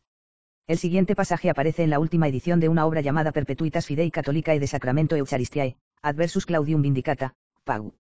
68, que los griegos, lejos de no adorar el sacramento de la Eucaristía, están más bien obligados a purificarse, demostrando así que no traspasan los límites de lo justo y no honran con el mismo pan y vino todavía no consagrados actos de adoración que usan para reverenciarlos después de la consagración. Lebrun afirmó sin dudarlo que la naturaleza del rito requería cierta reforma. Al relatar que observó con sus propios ojos la realización de esta ceremonia entre los armenios, Tournefort, volumen 3, páginas 411 y 6. Expresa cierta indignación. Chardon en el pasaje mencionado anteriormente cita de los escritos de Tournefort y el P. Lebrun, pero luego deja indeciso el punto de la pregunta. Así que los padres del concilio celebrado en Zamoc en 1720, en su decreto de celebración emisarum, SICC. 4. Prohibió sin vacilar cualquier genuflexión o inclinación de la cabeza mientras todavía se traía pan y vino no consagrados del altar pequeño al altar principal. El sínodo prohíbe toda genuflexión e inclinación de la cabeza mientras se lleva el pan de oblación para la consagración del altar menor al altar mayor durante el periodo del ofertorio. Ordena a los párrocos que amonesten a la gente sobre este asunto, para evitar que se exponga al peligro de la idolatría. Al hacer este decreto, los padres pueden haber tenido en mente el incidente relatado en 2 Reyes 18 de Ezequías, rey de Judá, quien rompió la serpiente de bronce hecha por Moisés porque los hijos de Israel le quemaron incienso incluso hasta su tiempo. 34. Pudimos recopilar los pasajes anteriores de los libros que han tratado de este rito. Ahora sumaremos las opiniones y decisiones sobre este rito surgidas tanto en las congregaciones convocadas bajo Urbano VIII como en las que se realizaron en nuestros días, cuyos decretos aprobamos posteriormente nosotros mismos. 35. En primer lugar, se observó con prudencia que abolir la ceremonia de la entrada mayor, un curso que, por cierto, habría puesto la hoja a la raíz, como dice el dicho, sería extremadamente odioso para la Iglesia griega. También sería incompatible con la práctica establecida de la Iglesia latina, que siempre ha tratado de preservar tanto como sea posible el rito griego en la Iglesia griega. Tal curso sería aún más inaceptable porque la ceremonia es antigua. Se suele decir para explicar este rito que conserva una antigua costumbre en referencia a la entrada triunfal de Cristo cuando vino de Betania a Jerusalén. Germano, patriarca de Constantinopla, escribió sobre este mismo tema, Porque en ese momento a nivel humano una gran muchedumbre y los hijos de los hebreos cantaron un himno como para un rey y el vencedor de la muerte, pero en el plano espiritual, los ángeles con los querubines interpretaron el himno 3 veces santo. Luego agregó que la entrada más pequeña significa la humilde venida del Hijo de Dios a este mundo. 36. En segundo lugar, la atención se centró en la diferencia entre las palabras cantadas durante la transferencia de los presantificados y las cantadas por el clero durante la procesión de la entrada mayor. En el último caso, las palabras son, como hombres que están a punto de dar la bienvenida al Rey de todas las cosas, y no apuntan a un rey que está presente, sino a uno que vendrá más allá. En el primer caso omiten el himno de los querubines y repiten las siguientes palabras: he aquí el sacrificio místico y consumado. Tan grande es la diferencia que todos, incluso los hombres de la más mínima inteligencia, pueden distinguir entre las dos ceremonias. Porque en la transferencia de los presantificados, Jesucristo se muestra como presente bajo las apariencias del pan, mientras que en la ceremonia de la entrada mayor se menciona al mismo Señor. Actos externos de adoración. 37. En tercer lugar, se consideró que los griegos instruidos en materia religiosa comprenden plenamente que el cuerpo y la sangre del Señor aún no están presentes bajo las apariencias de pan y vino durante la entrada mayor. Si también saben, como seguramente deben hacerlo, que los actos de adoración, latria, se deben únicamente a Dios, nadie puede sospechar con justicia que pretenden ofrecer culto a especies aún no consagradas mediante las acciones externas de veneración que practican a la entrada de las ofrendas. Estos mismos signos de reverencia externa generalmente se ofrecen en diferentes momentos al Creador y a las cosas creadas. Así, las Sagradas Escrituras dicen que Abraham adoró a los ángeles, que Jacob se postró más de una vez ante su hermano Esaú, y que el profeta Natán hizo lo mismo en presencia de David. La condenación de este rito griego es innecesaria también porque la adoración, latria, no está constituido solo por actos externos, sino particularmente por la disposición interna de la mente que determina las acciones externas. Además, si los griegos en la misa de los presantificados reverencian mediante los mismos actos de adoración externa al pan que está consagrado y al mismo tiempo al vino contenido en el cáliz que no está consagrado, no son por esta razón acusados de adorar con igual acto de adoración el pan que ha sido consagrado y el vino que solo ha sido bendecido en la misa de los presantificados. Esta acusación no se hace, por supuesto, porque las acciones externas son guiadas por la mente. Por tanto, de acuerdo con diferentes intenciones, un mismo acto puede transmitir en un momento la adoración del culto, en otro la implicación de una reverencia menor. Este punto establece suficientemente que aunque durante la entrada mayor, en presencia del pan y del vino aún no consagrados, los griegos realicen los mismos actos externos de adoración que acostumbran ofrecer al pan eucarístico y al cáliz consagrado, no se puede afirmar que adoran el pan ordinario y el vino no consagrado. Porque toda acción debe ser medida por la intención, que puede dirigir las mismas acciones externas después de la consagración para expresar una adoración de culto hacia el pan y el vino eucarísticos. También puede excluir el acto de culto de la realización de las mismas acciones antes de la consagración en la entrada solemne de las ofrendas. Así que el siguiente pasaje de Leo Alacio es relevante: este servicio no se llama adoración, que se debe a Gaad solo, pero es lo que exige la veneración de las criaturas. Por un gesto de reverencia externa como descubrir la cabeza, besar las manos, unirlas en actitud de súplica, estirarlas, levantarlas en alto y similares, así como arrodillarse y postrarse en el suelo, no se ofrece solo en la adoración de Dios pero también de las criaturas. No se comete ningún mal en tales casos, siempre que distingamos mentalmente a Dios el creador de la creación, y una criatura más excelente de una menos excelente. Por tanto, a través de los gestos externos del cuerpo, el servicio prestado a Dios en adoración se considera culto no por la naturaleza de estas acciones, sino por la intención que las determina, ya que de otra manera en su mera naturaleza son indiferentes. Tractat de Missa Prae Sanctificatorum, número 8. Santo Tomás enseña lo siguiente: la adoración consiste principalmente en una reverencia interior a Dios, pero de manera secundaria en ciertos signos corporales de humildad, así como doblamos la rodilla para mostrar cuán débiles somos en comparación con Dios y nos postramos proclamar que, por nosotros mismos, no somos nada. Summa Theol 2.2, búsqueda 84, art 82, respuesta a la segunda. Al explicar esta enseñanza, Silvio añade estas palabras: conviene que la adoración consista principalmente en una reverencia interior a Dios, pero secundariamente en ciertos signos corporales. Esto es cierto, aunque casi no hay ningún signo corporal de reverencia o servicio que no pueda ofrecerse en homenaje tanto a una criatura como a Dios. En consecuencia, los homenajes externos deben distinguirse en función de la intención del oferente. Porque si, mediante una señal externa de reverencia, tiene la intención de ofrecer un honor apropiado solo a Dios y honrarlo como supremo, entonces tal servicio pertenecerá al culto divino, pero si se pretende oferta reverencia a una criatura excepcional agradable a Dios, que será una instancia del servicio de dulia o hiperdulia. Dije difícilmente porque sin duda hay un sacrificio externo que solo se puede ofrecer a Dios. Así, Silvio afirma que el único signo externo que necesariamente implica un servicio de latria es un sacrificio externo que se ofrece definitivamente solo a Dios, como también lo muestra Santo Tomás, Summa Theol 2.2, cuesta 85, art 2. Por eso leemos en los Hechos de los Apóstoles que cuando los laodicenos pensaron que Pablo y Bernabé eran dioses, inmediatamente consideraron la necesidad de ofrecerles sacrificios. Suárez transmite precisamente la misma doctrina, Los actos externos no son por su propia naturaleza fijados en la medida en que no puedan realizarse tanto para reverenciar a Dios como para honrar a una criatura, etc. Por lo tanto, en estos actos externos, la distinción de la latria debido únicamente a Dios de la reverencia de una criatura depende principalmente de la intención interior, en 3 partes. Divito Umei, volumen 1, búsqueda. 25, art 2, disputa. 61, sí. 4. Es cierto que el mismo escritor añade un poco más tarde que no es solo la voluntad interior de la gente la que confiere a un acto exterior la naturaleza de la reverencia divina, el acto puede llegar a ser tal y ser considerado si tal significado le es asignado por alguien que tiene la autoridad requerida, aparte de la intención interna, debe considerarse una imposición pública. Porque si estos signos se imponen con suficiente autoridad y poder para significar a Dios y su servicio, solo pueden usarse para el servicio de Dios. Entonces, si tal servicio se imparte a las criaturas, será al menos idolatría externa, incluso si no procede de la intención o surge de un juicio equivocado. 38. En cuarto y último lugar, la Congregación para la Corrección del Euchologion, en su reunión del 5 de septiembre de 1745, discutió la cuestión de si el rito de la entrada mayor que hemos estado describiendo debe ser abolido o corregido. Después de un debate completo, decidió que no se deberían realizar innovaciones, posteriormente confirmamos esta decisión. Por supuesto, no fueron diferentes las opiniones de las congregaciones que examinaron esta misma cuestión en la época de Urbano VIII. Sin embargo, aconsejaron que los obispos y otras personas que tienen el cuidado de las almas deben asegurarse de enseñar a los laicos no instruidos que el cuerpo y la sangre de nuestro Señor Jesucristo no están presentes bajo las apariencias de los dones sagrados mientras estos se llevan en rito solemne de las prótesis al altar mayor, ya que aún no han sido consagradas. Por lo tanto, los padres del Concilio de Trento utilizaron una medida similar cuando discutieron la veneración y el servicio de las imágenes sagradas. Decidieron que, si bien no se debe hacer ningún cambio en la práctica antigua de la Iglesia en este asunto, incumbía a los obispos y a otros que enseñan instruir al pueblo cristiano sobre los puntos relevantes, sesión 25, decreto de invocatione, et veneratione, et reliquii sanctorum, et sacris imaginibus. Con una relevancia más inmediata para nuestro tema, Boarius en el pasaje mencionado anteriormente también advirtió que el rito de la entrada mayor no debe ser abrogado, sino que debe enseñarse al pueblo con las pruebas apropiadas. Ciertamente, la fe de ese pueblo simple debe ser instruida, pero su devoción nunca debe apagarse ni su culto externo completamente abolido. Así también Philippus de Carboneano en su apéndice a Tract. P. Antoine de Eucharistia, sí. 3. Concluye que no hay motivo de culpa en este caso, pero se debe enseñar a la gente sencilla a no reverenciar esos dones como el cuerpo y la sangre de Cristo.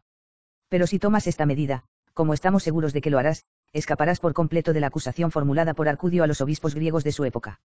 Afirmó que mientras la gente vivía entonces en la más oscura ignorancia, los obispos podrían haber curado fácilmente su ceguera por medio de la enseñanza adecuada, si no se hubieran abstenido de emprender esta tarea por temor a la censura mundana. Los obispos griegos podían y debían asesorar cuidadosamente a la gente, y si trabajaban juntos podrían lograr mucho. Pero quizás ellos mismos padecen la misma enfermedad y viven en el mismo error debido a su ignorancia. O si algunos de ellos realmente entienden, estos pocos temen a la mayoría porque temen perder la gloria terrenal y la consideración humana y temen que su nombre sea pisoteado por la turba como los herejes. Y así dan una excelente imitación del error de los demás, al menos exteriormente, e ignoran estos asuntos en profundo silencio, fingiendo que no existen. Entonces los ciegos guían a los ciegos y todos caen al foso, de Concordia, Viquei 3, cap 19. 39. Además, antes de que el celebrante lleve los dones sagrados de la mesita al altar mayor, se acerca a la prótesis revestida con las vestiduras sagradas y divide el pan para la consagración en muchos pedazos. La pieza grande se ofrece para mostrar el debido servicio a Dios, quien es el mejor y más grande, en memoria de nuestro Salvador Jesucristo. Las otras piezas más pequeñas, llamadas merides, también se ofrecen al Dios Todopoderoso, pero de estas se ofrece una en honor a la gloriosa Virgen María, Madre de Dios, otro en honor a San Juan Bautista, los santos apóstoles y los demás santos que nombra el sacerdote, otro para la salvación de los vivos cuyos nombres menciona el sacerdote, otro por los muertos que también son conmemorados por su nombre, otro en honor al santo cuya fiesta se celebra. El sacerdote aún puede ofrecer el sacrificio especialmente por la persona o personas de su elección. Que este rito de dividir el pan en pedazos está establecido desde hace mucho tiempo lo prueba la edición de Montfaucon del típico de la emperatriz Irene, Analect. Graecor. Volumen 1, cap 34. Pero si un obispo o el sacerdote que forma parte del celebrante principal concelebra con otros sacerdotes, y los diáconos también asisten como ministros en el servicio, no solo cada sacerdote, sino también cada diácono ofrece una hostia más grande junto con los merides más pequeños. Si al final alguna de las piezas más pequeñas no ha sido consumida por el celebrante o celebrants, se distribuyen a los presentes que deseen recibir la Sagrada Comunión. Todos estos asuntos son relatados con cuidado por el cardenal Bona, Der. Liturgicar, Lib. 2, cap 1, no. 7, Arcudius de Concordia, Viquei. 2, cap 9, Igoarius, ad rituale Graecorum, innatis ad liturgia mese Ioannis Cris. Pag. 98 f. 40. No hay disputa entre los católicos sobre el rito de las hostias grandes y pequeñas, llamadas merides. Porque cuando este rito fue examinado en el Concilio Ecuménico de Florencia, se señaló en las actas que el arzobispo de Mytilene respondió completamente a las preguntas que se plantearon. Aunque no se da el contenido de sus respuestas, debe asumirse que él podría satisfacer a sus interrogantes solo demostrando la antigüedad de este rito. Se ha observado a lo largo de muchos siglos en la Iglesia Oriental para indicar los diversos fines por los que se ofrece el sacrificio. Habrá dicho que lo consideraba una antigua costumbre de la Iglesia Oriental que se usaba para enunciar diferentes fines del sacrificio, Arcudius, OPSIAT, BK 3, Cap 9. Además, hemos dicho que entre los católicos no ha surgido ninguna disputa sobre este rito. Pero entre los cismáticos se acepta generalmente que Simeón, arzobispo de Tesalónica, traicionó ciertas dudas sobre la consagración de las partículas en su Tratado de Sacramentis. Pero todos pueden ver fácilmente cuán irracionales eran sus dudas. El sacerdote en el altar sagrado pronuncia la forma de consagración sobre las partículas más pequeñas no menos que sobre la pieza más grande. Dado que su intención está igualmente dirigida a consagrarlos a todos, y la materia de todos ellos es apta para la transformación sacramental, las partículas más pequeñas ciertamente deben ser consagradas también si la pieza mayor recibe la consagración. 41. Los católicos, sin embargo, han discutido si la oblación puede ser realizada por los diáconos, como mencionamos anteriormente. Arcudio muestra que esto es totalmente ilegal para ellos según los sagrados cánones, libro 3, cap 17. Boarius afirma que la oblación por el diácono no era un uso aceptado en la gran iglesia de Constantinopla, Ad Euchologium, pag 72. Muchos sienten que las palabras relacionadas con la oblación del diácono deberían ser eliminadas del Euchologion sobre la base de que habían sido agregadas por los cismáticos. Al otro lado de la cuestión, el cardenal Bona no conoce ningún canon que se oponga a este rito. Mientras que los cánones sagrados excluyen al diácono de hacer la oblación precipitadamente en el altar santo, no prohíben la oblación que realiza en la prótesis. De hecho, esto no es más que la preparación para la otra oblación que el sacerdote realizará en el altar santo, Rer. Liturgic BK 2, cap 1, no. 7. También muestra que el rito de la oblación del diácono es antiguo y se ha practicado durante muchos siglos en la Iglesia griega. De hecho, cuando fue interrogado en el Concilio de Florencia, los padres allí reunidos quedaron satisfechos con las respuestas del arzobispo de Mytilene. Asimismo, Berlendis reconoce la oblación en la prótesis como un oficio de diáconos, aunque el derecho de hacer oblación en el altar les está prohibido por pertenecer únicamente a los sacerdotes. El oficio de hacer oblación otorgado al diácono significa la primera oblación de las partículas mientras aún están sobre la mesa, llamada prótesis, pero no las otras dos oblaciones que realiza el sacerdote durante la liturgia, Tractatu de Oblationibus, SCC 5, p. 143, Venecia, 1743. 42. San Ambrosio ensalzó la virtud de San Lorenzo, quien como diácono deseaba ser llevado al martirio junto con el Papa San Sisto. Se lo imagina hablando de la siguiente manera: pruébame y ve si has designado a un ministro adecuado para que se le confíe la distribución de la sangre del Señor. Sabemos, por supuesto, que algunas copias dicen consagración por distribución, pero aquí consagración significa simplemente el ministerio de asistencia dado al sacerdote consagrante. Pedro de Blaua dice: a nosotros los diáconos se nos confía la consagración de la hostia salvadora, no para consagrarla, sino para ayudar humildemente a los que la hacen. Epístola 123. Similar es la explicación de Peter Cantor dada en Menard, en Naatis et Observationibus ad Librum Sacramentorum S. Gregorii, Pag. 287. Siempre ha estado prohibido a los subdiáconos administrar la Eucaristía al pueblo ya sea bajo apariencia de pan o bajo apariencia de vino, según el canon 25 de la Odisea, ver las notas sobre este canon de Balsamon, Zonaras y Aristenus en Beberegius, volumen 1, página 464. Pero este no era el caso de los diáconos, a quienes antiguamente se les confiaba particularmente la distribución exclusiva de la sangre del Señor. Más tarde, este privilegio les fue quitado a causa de ciertos abusos que se habían desarrollado, Cotelerius, Constitutionum, Vae Apostolica Edicuntur, volumen 1, sobre el libro 8, cap 13. 43. Ahora, las congregaciones que se reunieron bajo Urbano VIII, así como las de nuestro pontificado, examinaron cuidadosamente la cuestión de si la oblación de los diáconos en la prótesis debería ser abolida. La congregación celebrada el 3 de enero de 1745 emitió una directiva de que no se deben hacer innovaciones, y dimos nuestra aprobación a esta directiva. Por las razones a favor de este rito aducidas por el cardenal Bona parecía más fuerte y de mayor peso que las reunidas por Arcudio para su abolición. De modo que en la nueva edición del Euchologion, el rito de oblación del diácono permanece sin cambios. Aunque este rito no se menciona en la declaración de la segunda amonestación que hemos discutido hasta ahora, todavía pensamos que es apropiado entrar un poco en el tema aquí. Porque no solo es una de las acciones sagradas que se realizan en la prótesis a la que hemos dirigido las observaciones anteriores, sino que también nos aprovechamos de cada ocasión para asegurarles que la Iglesia romana no es en absoluto hostil a sus ritos. Más bien, hace todo lo posible por preservarlos sin cambios cuando no contienen error o vergüenza. Tercera admonición: sacramento de la extremaunción. 44. Llegamos ahora a la tercera amonestación, que consta de dos partes y se expresa de la siguiente manera: los sacerdotes deben recordar que el sacramento del aceite santo, llamado Euchelaeon, fue instituida por Cristo como medicina celestial para la salud del cuerpo y del alma. Por lo tanto, solo se debe dar a los enfermos en el momento en que lo deseen y mientras aún estén en posesión de sus facultades. Entonces, al venir con fe y una voluntad devota para ser ungidos con el aceite santo, recibirán la gracia adicional de la Santa Cena. Asimismo, debe entenderse que, aunque los obispos de la Iglesia Oriental suelen utilizar muchas especias para preparar el crisma sagrado, solo se requieren aceite y bálsamo. Luego, con estos, de acuerdo con la antigua costumbre de la Iglesia Oriental, se pueden mezclar correctamente otras especias si están disponibles. Pero si faltan algunos, ya que no son necesarios, el santo crisma puede prepararse debidamente solo con aceite y bálsamo. 45. Este sacramento es llamado extremaunción tanto por los latinos como por los griegos. En el Segundo Concilio General de León convocado por los líderes de Oriente y Occidente en 1274, latinos y griegos aprobaron y firmaron una declaración de fe, Arduin, Collect, volumen 7, p. 695. Los griegos también llaman a este sacramento el aceite consagrado y santificado por las oraciones de los sacerdotes, y el perfeccionamiento o cumplimiento del sacramento de la penitencia. Se llama Euchelaion en el Euchologion de Goarius, p. 346, no. 42 y p. 349, no. 1. Los escritores de la próxima generación utilizan el mismo nombre, como puede verse en Georgius Pachimeres, Gist. Palaeol. Bikei.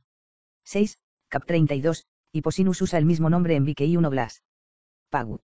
386 en Gabriel Piladelpius de Sacramento Euchelae y Acta Ecclesiae Orientalis, volumen 1, página 338.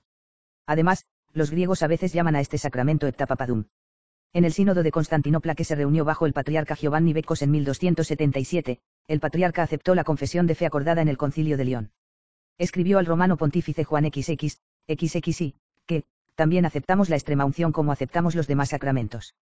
Se llama heptapapadum por nuestra forma de conferirlo, es decir, el servicio de 7 sacerdotes, ya que los griegos administran el sacramento de esta manera. 46. No hablaremos en esta carta de la institución de este sacramento por Cristo o de su efecto. Tampoco nos ocuparemos de las reglas que deben observarse en su administración, a saber, que no debe conferirse a los que gozan de buena salud, sino únicamente a los fieles que están gravemente enfermos mientras aún están plenamente conscientes. Tampoco trataremos de ciertos ritos de la Iglesia griega, como la bendición del aceite de los enfermos por un sacerdote y no solo por un obispo como es la práctica latina, o la administración del sacramento de la extremaunción por muchos sacerdotes en lugar de uno solo. Porque hemos dado una relación detallada de todos estos asuntos en nuestro Tratado de Sínodo Diocesana, Bikei. 8, caps. 1 a 8 de la última edición. Pero simplemente para arrojar luz sobre la primera parte de la tercera amonestación, agregaremos que tanto en la época de Urbano VIII como en los primeros años de nuestro pontificado, tuvo lugar una larga disputa sobre si las palabras debían eliminarse del Euchologion griego. Aparentemente sugirió que estaba permitido conferir este sacramento incluso a quienes gozaban de buena salud. En la asamblea del 3 de septiembre de 1747, la congregación decidió que no se debían hacer cambios en el texto, sino que se debían mencionar los puntos necesarios de observancia en una amonestación colocada al comienzo del Euchologion. Luego aprobamos esta decisión. Esto se ha hecho en las palabras citadas anteriormente, que advierten a los sacerdotes griegos que no confieran el sacramento de la extremaunción a quienes gozan de buena salud, sino solo a quienes están gravemente enfermos. Claramente no había necesidad de alterar el texto del Euchologion en este punto, ya que las palabras se podían interpretar correctamente. ¿Por qué no dice que la Santa Cena pueda conferirse a quienes gozan de buena salud, sino que las personas que asisten a la Iglesia también pueden ser ungidas? Esto se puede entender fácilmente para aquellos que, aunque están gravemente enfermos, todavía pueden caminar a la Iglesia o ser llevados allí con la ayuda de otros para pedir el sacramento de la extremaunción. Ejemplos de este tipo se pueden encontrar incluso en la Iglesia occidental, como se puede ver en Martene. Esto se puede entender fácilmente para aquellos que, aunque están gravemente enfermos, todavía pueden caminar a la Iglesia o ser llevados allí con la ayuda de otros para pedir el sacramento de la extremaunción. Ejemplos de este tipo se pueden encontrar incluso en la Iglesia occidental, como se puede ver en Martene. Esto se puede entender fácilmente para aquellos que, aunque están gravemente enfermos, todavía pueden caminar a la Iglesia o ser llevados allí con la ayuda de otros para pedir el sacramento de la extremaunción. Ejemplos de este tipo se pueden encontrar incluso en la Iglesia occidental, como se puede ver en Martene de Antiquis Ecclesiae Ritibus, Bikei. 2, caps. 7, art 2, no. 7 a 8, y en el prefacio de Mabillon al siglo I en Acta Sanctorum Ordinis Benedictini, SIC. 9, no. 101. 47. Los dos puntos siguientes deben notarse en relación con la primera parte de la tercera amonestación. Primero, aunque a los griegos se les ha prohibido claramente conferir el sacramento de la extremaunción a cualquier persona que no sea gravemente enferma, no se les ha prohibido ungir a las personas enfermas o poseídas con el aceite de la lámpara, que se guarda en la Iglesia, como así como a otros que lo piden por devoción o por liberación de alguna aflicción. Porque el aceite que se guarda en la lámpara no fue consagrado por el obispo o sacerdote para administrar la extremaunción. Sabemos muy bien que se ha solicitado previamente permiso para que los griegos sean ungidos con el aceite de la extremaunción en casos distintos de enfermedades graves sin que el sacerdote pronuncie la forma sacramental. Por supuesto, razonaron que el sacramento no se confiere por la mera aplicación de la materia, sino que necesariamente requiere que la forma se pronuncie al mismo tiempo. Pero esta solicitud no fue aceptable, ya que nunca podemos permitir que un sacramento establecido por Cristo se convierta en una ceremonia caprichosa, incluso si es piadosa. Esto lo observa correctamente el P. de Carboneano en su apéndice al Tractatum Peantuam de Extrema Unctione, SCCC. 4, página 661. A pesar de la afirmación de Quintaduenas de que el clero parroquial puede enviar el óleo santo de los enfermos a petición de los enfermos y otros para que puedan ungirse en su enfermedad, Tratado 5, de Extreme Unctione, canto 11, todo el que los intentos de hacer esto son castigados con severas penas por el tribunal eclesiástico, ya sea por el mal uso de un sacramento de la Iglesia o por estar bajo sospecha de creencias poco ortodoxas acerca del sacramento, como bien señala Clericatus, de Savamento Extremae Unctionis, SCC. 70, no. 32. 48. Además, dado que está prohibido administrar el sacramento de la extremaunción excepto en caso de enfermedad grave, el penitente no puede estar obligado a recibir la unción con aceite de extremaunción como penitencia o satisfacción de sus pecados. Como estableció el Papa Eugenio IV en su Decretum pro Instructione Armenorum, la satisfacción por los pecados o la penitencia impuesta por los confesores a sus penitentes debe consistir principalmente en oraciones, ayunos y limosnas. En tiempos pasados, tal unción se introdujo entre los cristianos orientales. Que era puramente ceremonial puede deducirse del Canon 74 o del Concilio de Nicea, de la traducción árabe, Arduin, Collect volumen 1, página 492. Allí se decreta que si alguno de los fieles vive impuramente con un incrédulo, podrá reconciliarse con la Iglesia después de una prolongada penitencia mediante agua bendita y aceite de los enfermos. Esta fue la fuente de un nuevo abuso. Según Jonas Naceinial, de Moribus Graecorum y Francois Richard, de Expeditiones Sacra, los penitentes ricos a menudo se vieron obligados a recibir esta unción como penitencia por sus pecados, por tanto, esta práctica resultó muy provechosa para el clero. El Papa Inocencio IV se opuso a este grave error en su carta al obispo de Tasquialam: los confesores no pueden imponer a nadie una mera unción en satisfacción de sus pecados, SCC 6. El Sínodo de Nicosia aprobó un decreto similar, Arduin, Collect. Volumen 7, p. 1114, y renovamos este precepto en nuestra Constitución, Etsi Pastoralis, SCC 5, Bullarium, volumen 1, número 57. Tier, de Superstit. Vickey. 8, cap 6, también debe ser consultado. Arcudio, además, se refiere a los sacerdotes griegos que imponen esto a sus penitentes, afirma que por lo general emplean las palabras sacramentales al realizar la unción. Los critica severamente por esto, de Concordia, libro 5, cap 4, SCC. Ego praesentem. Sin embargo, Boarius afirma que los griegos no tenían la intención de conferir el sacramento al realizar esta unción, no consideran que las enfermedades del alma se eliminan automáticamente por la unción y las oraciones, sino solo que la devoción del penitente o del orante, la caridad del ministro, es decir, la intención de la gente, posiblemente tenga este efecto, innatis ad euchologium, pag 350. Aún así, incluso él critica esta costumbre ya que, como él dice, los griegos deberían tener cuidado de actuar en este asunto de acuerdo con la enseñanza de la Santa Iglesia Romana. Muchos errores graves se derivan de esta práctica de la unción, o el sacramento de la extremaunción se confiere a alguien que goza de buena salud y es tan incapaz de recibir este sacramento, o la materia y forma del sacramento se utiliza sin la intención de conferir el sacramento mismo. 49. La segunda parte de la tercera amonestación se refiere al santo crisma. Los griegos hacen esto no solo con aceite y bálsamo, sino con especias adicionales. Esta sección indica que la adición de especias no está prohibida, pero que el crisma debe consistir en aceite y bálsamo. Entonces, incluso si algunas de esas especias están ausentes, el crisma sagrado aún se puede preparar. 50. La imposición de manos al conferir este sacramento no está prescrita para los griegos. En su tratado de Confirmatione, cap 4, Morinus escribe: los latinos siempre han unido la imposición de las manos a la unción, pero los griegos siempre han mantenido estos ritos separados y solo han usado la unción para conferir este sacramento. Ni las eucologías antiguas ni las nuevas mencionan la imposición de manos. Lo mismo hace Goarius, en Euchologio, p. 299, no. 28. Renaudot en su Opus de Perpetuitate, volumen 5, libro 2, cap 12, afirma que durante muchos siglos en la Iglesia griega no se encuentra evidencia de una imposición de manos al conferir el sacramento de la confirmación. Como autoridades para esta declaración, cita a los teólogos griegos modernos, Simeón de Tesalónica, Gabriel de Filadelfia, Sirino y otros. Recientemente Chardon, en Historia Sacramentorum, Vickey. 1, cap 1, de Confirmatione, sostiene que en siglos anteriores la Iglesia griega sí incluyó la imposición de las manos en el rito de la confirmación, pero reconoce que durante muchos siglos desde entonces, no hay evidencia de esto. Finalmente, Giuseppe Agostino Wausiope, en la actualidad el maestro de nuestro Palacio Apostólico, demuestra al reunir mucha evidencia erudita en su disertación teológica histórica de Crismate Confirmatorio, que entre los griegos el asunto del sacramento de la confirmación es el aceite santo, no la imposición de manos. Esto no da base para afirmar, como algunos han hecho precipitadamente, que el sacramento de la confirmación no existe en la Iglesia griega porque no incluye la imposición de manos. Porque nadie puede creer que el sacramento de la confirmación no existió durante muchos siglos en una porción tan grande del mundo cristiano, especialmente en una iglesia famosa por su erudición y su santidad. Goarius, Loxia Eiti, da una expresión adecuada a nuestra opinión. Pocos hombres, a mi juicio, intentarán afirmar que una porción tan grande del mundo cristiano, que es culto y fiel a las reglas apostólicas y eclesiásticas, rechazó, descuidó o permaneció en ignorancia de este sacramento perfecto. 51. El tema principal de este desacuerdo injusto e inoportuno entre las iglesias latina y griega deriva de las controversias en las que habitualmente se involucran nuestros teólogos. Algunos discuten si los apóstoles conferían el sacramento de la confirmación mediante la imposición de manos o usando aceite santo y, como es habitual, algunos afirman lo que otros niegan. También discuten si la imposición de manos sola es el asunto de este sacramento.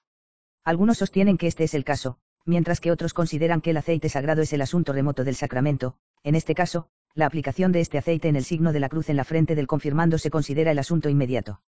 Estos últimos sostienen del texto del decreto para la instrucción de los armenios publicado por el Papa Eugenio IV, el segundo sacramento es la confirmación cuya materia es el crisma.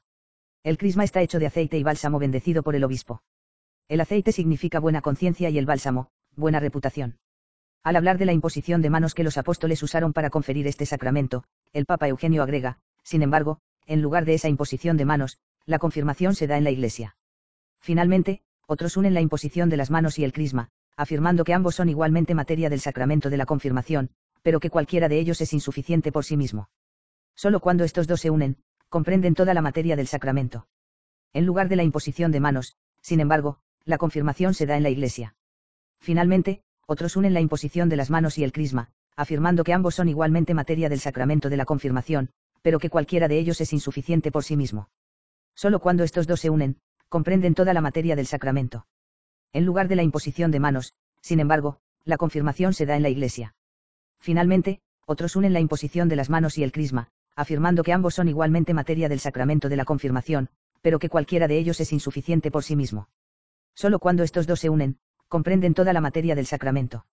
En cuanto a la imposición de manos, algunos piensan que consiste en extender las manos del obispo hacia los confirmados al inicio de la ceremonia mientras dice las oraciones de apertura. Otros entienden que consiste en el acto mismo de ungir la frente del confirmado por el obispo, ya que es imposible ungir la frente sin poner una mano sobre ella. Estas son controversias que involucran a nuestros teólogos, y todos pueden abrazar la interpretación que encuentran más persuasiva. Pero está mal que alguien afirme que el sacramento de la confirmación no existe en la Iglesia griega. Porque esta opinión se contradice con la antigua práctica oriental que se encuentra en los rituales griegos, que no hacen referencia a la imposición de manos como materia suficiente o insuficiente del sacramento de la confirmación. Y esta práctica nunca ha sido condenada ni criticada por la sede apostólica aunque era muy conocida. Entonces, para escapar del laberinto de esta dificultad, se debe seguir una línea diferente, una línea que está abierta al buscador cuidadoso. Esta línea evita una condena de una visión que tiene muchos partidarios entre los ortodoxos, sobre la base de una proposición incierta e indefinida. 52. Cabe señalar lo que está fuera de discusión, que en la Iglesia latina, el sacramento de la confirmación lo confiere el sacerdote pronunciando las palabras de la forma sacramental mientras hace la señal de la cruz en la frente del candidato con el santo crisma, que es aceite de oliva mezclado con bálsamo y bendecido por el obispo. En aquellas áreas donde no se encuentra un bálsamo genuino, los papas han permitido fácilmente el uso de un jugo o líquido de olor dulce, generalmente tomado como un bálsamo real, para preparar el crisma. Esto se desprende de la Constitución 180 de San Pío V que otorga este privilegio a los obispos de Indias, y de la Constitución 97 de Sisto V, en Bullario Nova, volumen 4, pt 3, edición romana. El Papa Sisto explica que el verdadero bálsamo es escaso principalmente porque los turcos destruyeron por completo su fuente principal, los árboles que una vez florecieron en Palestina y particularmente en el Valle de Jericó. En consecuencia, da permiso a los arzobispos y obispos de Portugal para usar bálsamo de Brasil y otras áreas del Nuevo Mundo en la preparación del Santo Crisma. Al hacerlo, el Papa afirma que está siguiendo el ejemplo de sus predecesores Pío IV y Gregorio XIII. La prudencia de estos papas ha sido alabada por Morinus en su obra póstuma de Sacramento Confirmationis, p. 35. Asimismo, en la Iglesia griega el sacramento de la confirmación se confiere mediante aceite santo. Está hecho de aceite de oliva y bálsamo, pero además se utilizan 23 tipos de otras hierbas además de un poco de vino. Estas hierbas están cuidadosamente enumeradas por Abert, en Librum Pontificalem Ecclesiae Graecae, observación 5, sobre el rito del crisma, y por Berti, Teología, volumen 7, libro 32, cap 5. Sin embargo, este último cree que es prácticamente imposible para los griegos agregar todas las hierbas mencionadas por Habert, ya que algunas de ellas son tan desconocidas que reciben escasa mención en diccionarios y escritos especializados sobre plantas y hierbas. Cualquiera que sea la verdad de esta pregunta, el rito se ha mantenido sin cambios en la amonestación en discusión, ya que la práctica de agregar estas hierbas es antigua.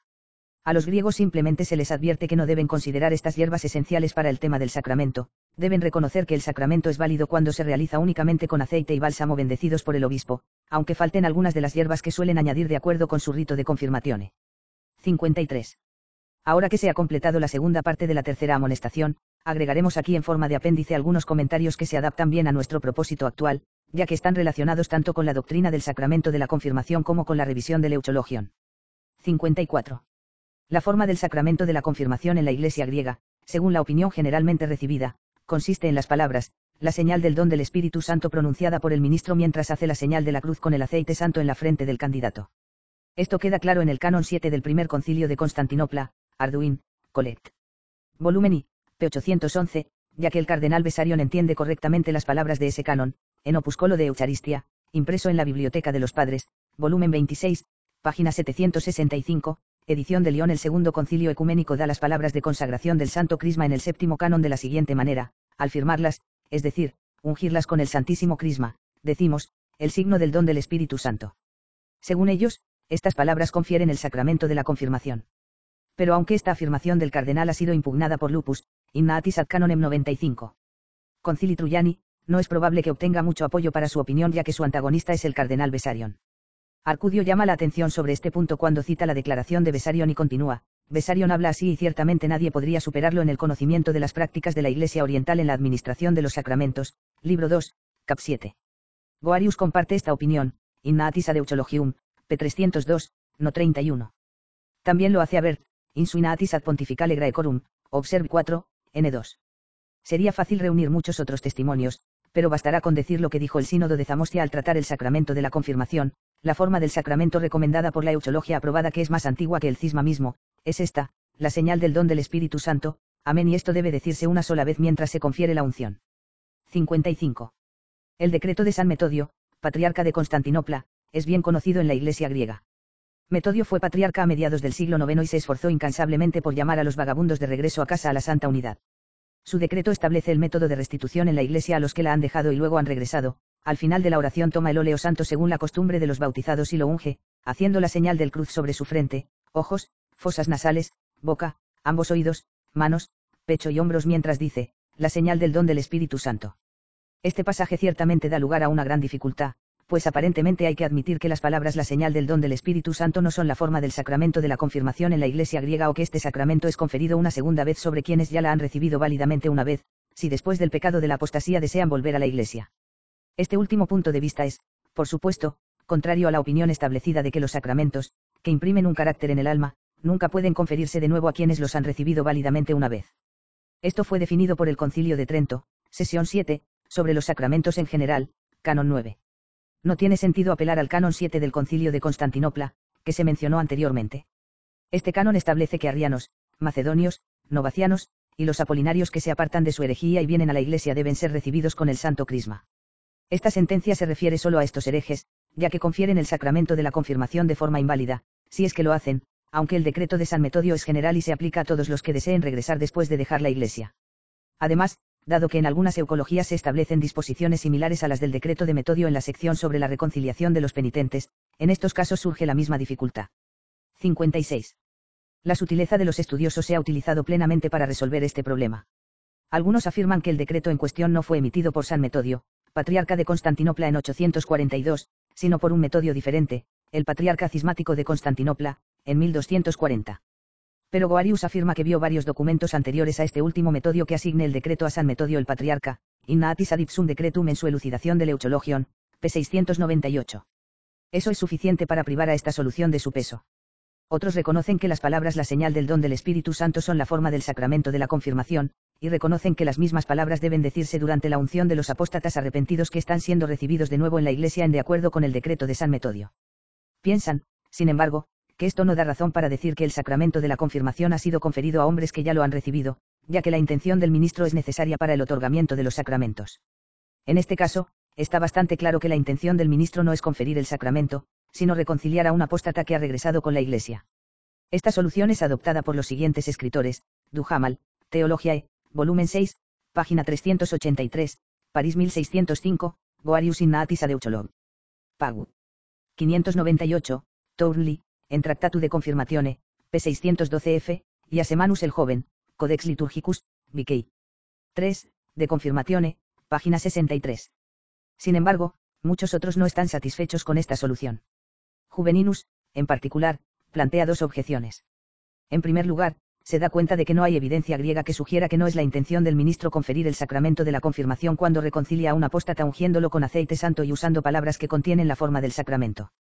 En segundo lugar, sugiere que si un ministro aplica la materia y la forma de un sacramento a alguien que no es capaz de recibirlo, su acto es incorrecto y pecaminoso, incluso si su intención no es conferir el sacramento. Finalmente, otros señalan que la evidencia de los primeros siglos establece que los apóstatas en la Iglesia occidental a veces se reconciliaban mediante la imposición de manos. Admiten que ahora está prohibido conferir el sacramento de la confirmación por segunda vez a quienes ya lo han recibido válidamente, pero afirman que no fue así en los primeros tiempos de la Iglesia. Por lo tanto, concluyen que no debería parecer tan extraño que el decreto de San Metodio, que se relaciona con la Iglesia oriental, requiera que los apóstatas regresados sean confirmados por segunda vez a pesar de su primera confirmación válida. Pero este argumento es frágil. Porque algunas de las primeras evidencias establecen claramente que los apóstatas fueron recibidos de regreso mediante la imposición de manos solamente. Si esto ha de entenderse como el conferir la confirmación, habrá que demostrar que este sacramento fue conferido por la imposición de manos sola sin ningún tipo de unción. Si se dice, y hay alguna evidencia en este sentido, que tanto el óleo sagrado como la imposición de manos se usaron para reconciliar a este tipo de penitente, aún habrá que mostrar qué forma de palabras, si es que alguna, utilizó el ministro que impuso las manos y ungió con el crisma para establecer que el sacramento se repetía. Marcus Remensis describe muchos tipos de imposición de manos en su tratado en Tractatu de Variis Capitibus Ecclesiae, cap 18. El autor del Gloss on Decan. Meinas Impositio, 1, búsqueda. 1, también da una cuidadosa descripción de este asunto. Sirmondus y Morinus, ambos ilustres, consideran que la imposición de manos, que ahora está en cuestión, impartió la confirmación, sirm, in suo antirbetico secundo, cap 5, mor. De sacram. Confir. Cap 12, p. 56 y en tract. De Poenitentia, libro 9, cap 9 a 10. Pero Peter Aurilia sostiene que la imposición de manos dadas al recibir a los herejes era puramente ceremonial y no confirió el sacramento. Esta opinión la comparte Lupus en Can. 7. Constantinopolitanum, volumen 2, página 46f, Arcudius, lib. 2, cap 18, Suárez, en 3. Parte.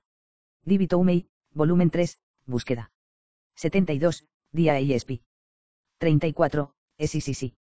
1, ARISP. 3 y Dia ESP. 36, Artonce, SICC. 3. En consecuencia, Vitase, después de revisar todas las pruebas para ambos puntos de vista, finalmente juzga ambas posibles y deja el asunto allí. Tract. De Sacram. Confirmat. ESP. P63. El autor de las adiciones a Estius en Vickey. 4. Sentencia. Dia EST. 5, SICC. 16, encendido.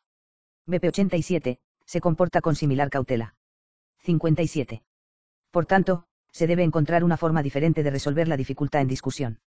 En primer lugar, en lo que respecta al decreto de San Metodio, el texto que dimos anteriormente es bastante diferente del que se encuentra en los muy utilizados anales del cardenal Baronius para el 842 DC. El texto de Baronius no prescribe el uso de las palabras la señal del don del Espíritu Santo al recibir a un apóstata, aunque requiere que sea ungido con aceite santo. El texto dice, que sean ungidos con el crisma, como suelen ser ungidos los bautizados. Incluso admitiendo que estas palabras son auténticas y no una adición posterior, como hay alguna razón para creer, su sentido obvio siempre será que cuando se recibe a un apóstata, las mismas partes del cuerpo deben ser ungidas cuando se administra la confirmación. Después del bautismo. Y como no se hace mención de decir las palabras, la señal del don del Espíritu Santo, toda la fuerza del problema se dispersa. Existe la consideración adicional de que los legados enviados por el Papa Nicolás y a Bulgaria conferían el sacramento de la confirmación a quienes ya lo habían recibido de los sacerdotes griegos. Su principal razón para hacerlo fue que los ministros griegos no habían recibido la facultad de administrar este sacramento de la sede apostólica. Focio lanzó un amargo ataque contra ellos en sus cartas encíclicas, acusándolos de conferir el sacramento del crisma a personas que ya habían sido confirmadas. ¿Quién ha oído hablar de una locura en la que esos tontos se dedicaron sin vacilar? Han confirmado por segunda vez a personas ya ungidas con crisma. Burlarse trivialmente de exaltados misterios. Esto demuestra claramente que San Metodio no tenía la intención de prescribir que los apóstatas arrepentidos al regresar a la Iglesia debieran recibir el sacramento del crisma por segunda vez si ya habían sido confirmados.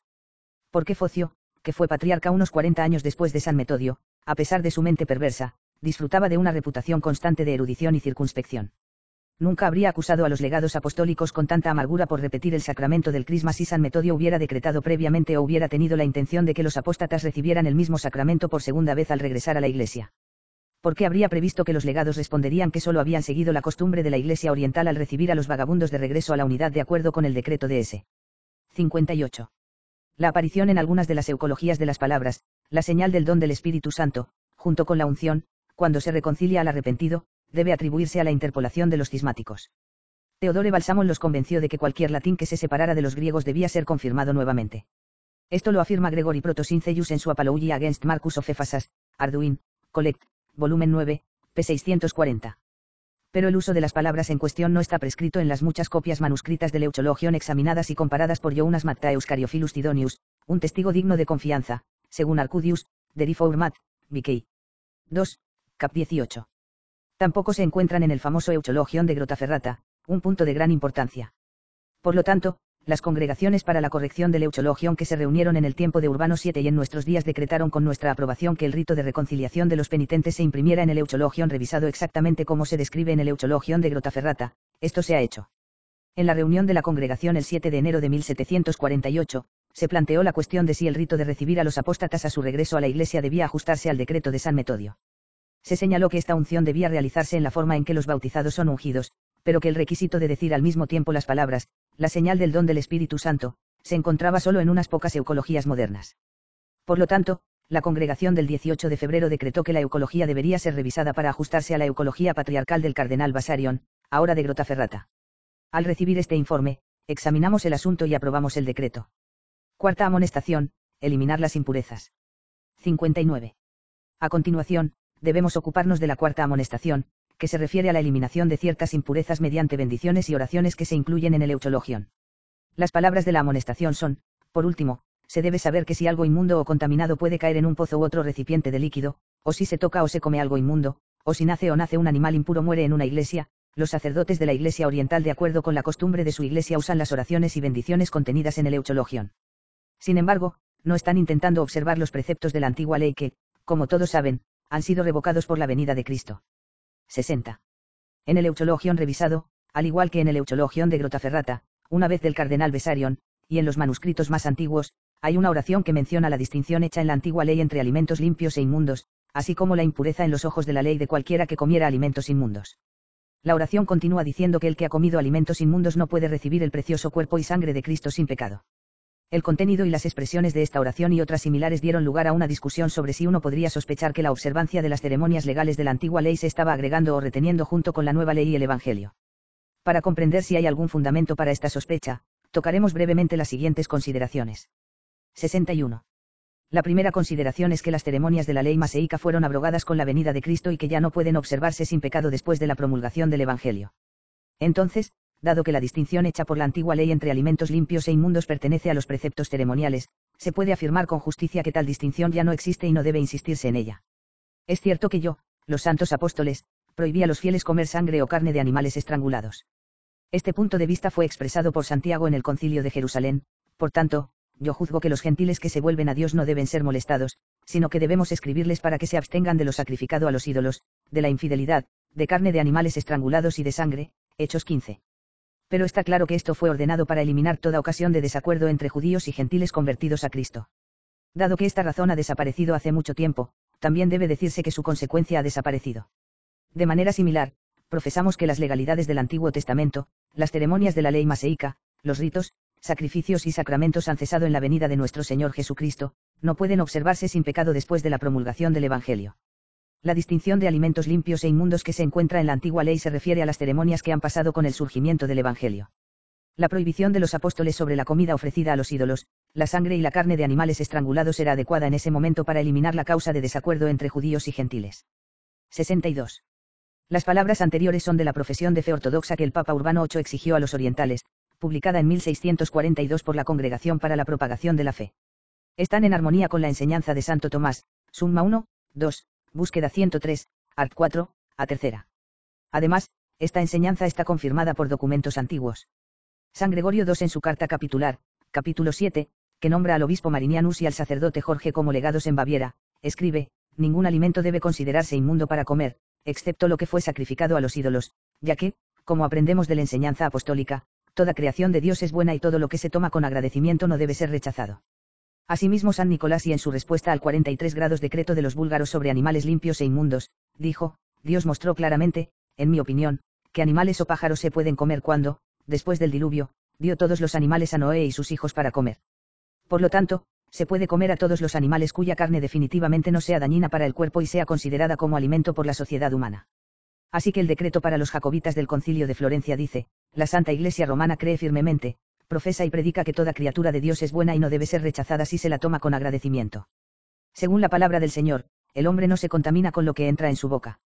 La Iglesia afirma que la distinción que hace la ley maseica entre alimentos limpios e inmundos pertenece a las leyes ceremoniales que han pasado con la llegada del Evangelio.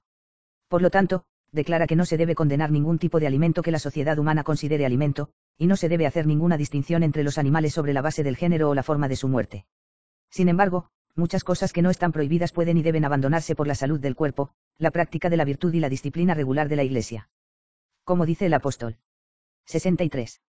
La segunda consideración es que aunque los preceptos ceremoniales de la antigua ley han terminado con la promulgación del Evangelio, y la nueva ley no contiene ningún precepto que distinga entre alimentos limpios e inmundos, sin embargo la Iglesia de Cristo ha la facultad de renovar la obligación de observar algunos de los antiguos preceptos por causas justas y graves, a pesar de su abrogación por la nueva ley. Sin embargo, los preceptos cuya función principal era presagiar la venida del Mesías no deberían ser restaurados, por ejemplo, la circuncisión y el sacrificio de animales, como Vázquez acertadamente señala en 1, 2, Divito Humei, volumen 2, Dia ESP. 182, cap 9, SICC. Exquibus omnibus. Se pueden restaurar los preceptos sobre la disciplina externa y la limpieza del cuerpo, del tipo que contiene los preceptos sobre alimentos limpios e inmundos. Tanto la Iglesia occidental como la oriental asumieron esta práctica, esto está documentado desde los primeros siglos. 64. Los gentiles inventaron la calumnia de que los primeros cristianos comían carne de infantes y bebían sangre humana. Tal calumnia fue ocasionada por la práctica predominante del secreto religioso. Los fieles mantuvieron en secreto la presencia real del cuerpo de Cristo en la comida eucarística que comieron, pero los gentiles recibieron algún vago rumor de este misterio y lo utilizaron como base para inventar y difundir esta falsedad contra los cristianos. Esto lo demuestra Schelestratus en su Dissertat. De Disciplina Arcani, Artic. Unic, cap 4, SICC. 17. Igualmente conocida es la respuesta que los antiguos apologistas dieron a los gentiles en nombre de los cristianos sin revelar el secreto. Afirmaron que era absolutamente imposible que los discípulos de Cristo comieran carne humana y bebieran sangre humana, ya que, como era bien sabido, incluso se abstuvieron de la sangre de animales y de la carne de animales estrangulados. Tertuliano usa esta prueba en su Apologetici, cap 9. Esta respuesta, sin embargo, prueba claramente que en los primeros siglos los cristianos distinguían entre alimentos por alguna razón y se abstuvieron de sangre y carne de animales estrangulados. Esto se nota sabiamente tanto en Nicholas Lenauri, volumen 2, aparato en Bibliot.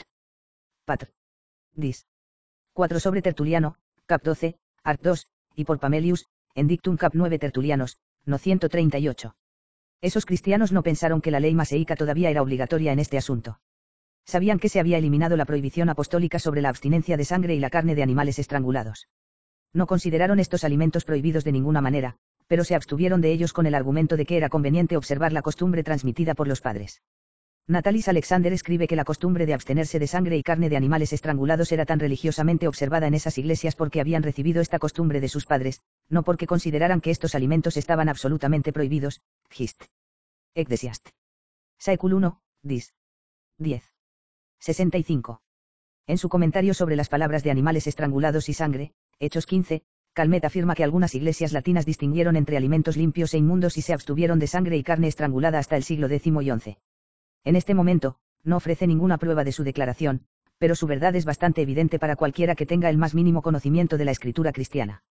Porque Canisio publicó un antiguo penitencial romano de finales del siglo VIII o principios del IX, bajo el título sobre carne estrangulada prescribe una penitencia por comer la carne de un animal estrangulado, y bajo el título sobre carne destrozada prescribe penitencias y ayunos por comer pescado muerto en la piscina o por beber agua de un pozo en el que murió un ratón o una gallina antes de limpiarlo a fondo. Humbertus, cardenal de Silva Candida, como legado del Papa San León IX en Constantinopla, argumentó violentamente con los griegos, pero admitió abiertamente durante las disputas que sobre este tema los latinos y griegos no estaban en desacuerdo ya que esta práctica todavía se observaba en algunos latinos e iglesias griegas. Manteniendo la antigua costumbre o tradición de nuestros padres, nosotros también consideramos estas cosas en abominación, además del gran peligro para la vida, Se impone una fuerte penitencia a quienes entre nosotros comen sangre o cadáveres o aguas contaminadas o animales que murieron por accidente. Y en otra parte dice, así que aunque el Señor y los apóstoles nos dan permiso para comer todo lo que no perjudique nuestra salud ni la de nuestro hermano, la costumbre de algunas áreas y los preceptos de nuestros padres hacen que nos abstengamos de algunos alimentos. No hacemos esto porque sean malos o inmundos. 66. No queda rastro de esta abstinencia en las iglesias latinas, si podemos creer a Cornelius a Lapide, en comentar. In actus apost. Cap 15, y de sangre. Pero todavía es fuerte en la iglesia griega, que considera digno de alabanza mantener el precepto apostólico de abstinencia de sangre y carne estrangulada. Eso dice Calmet y Lapide.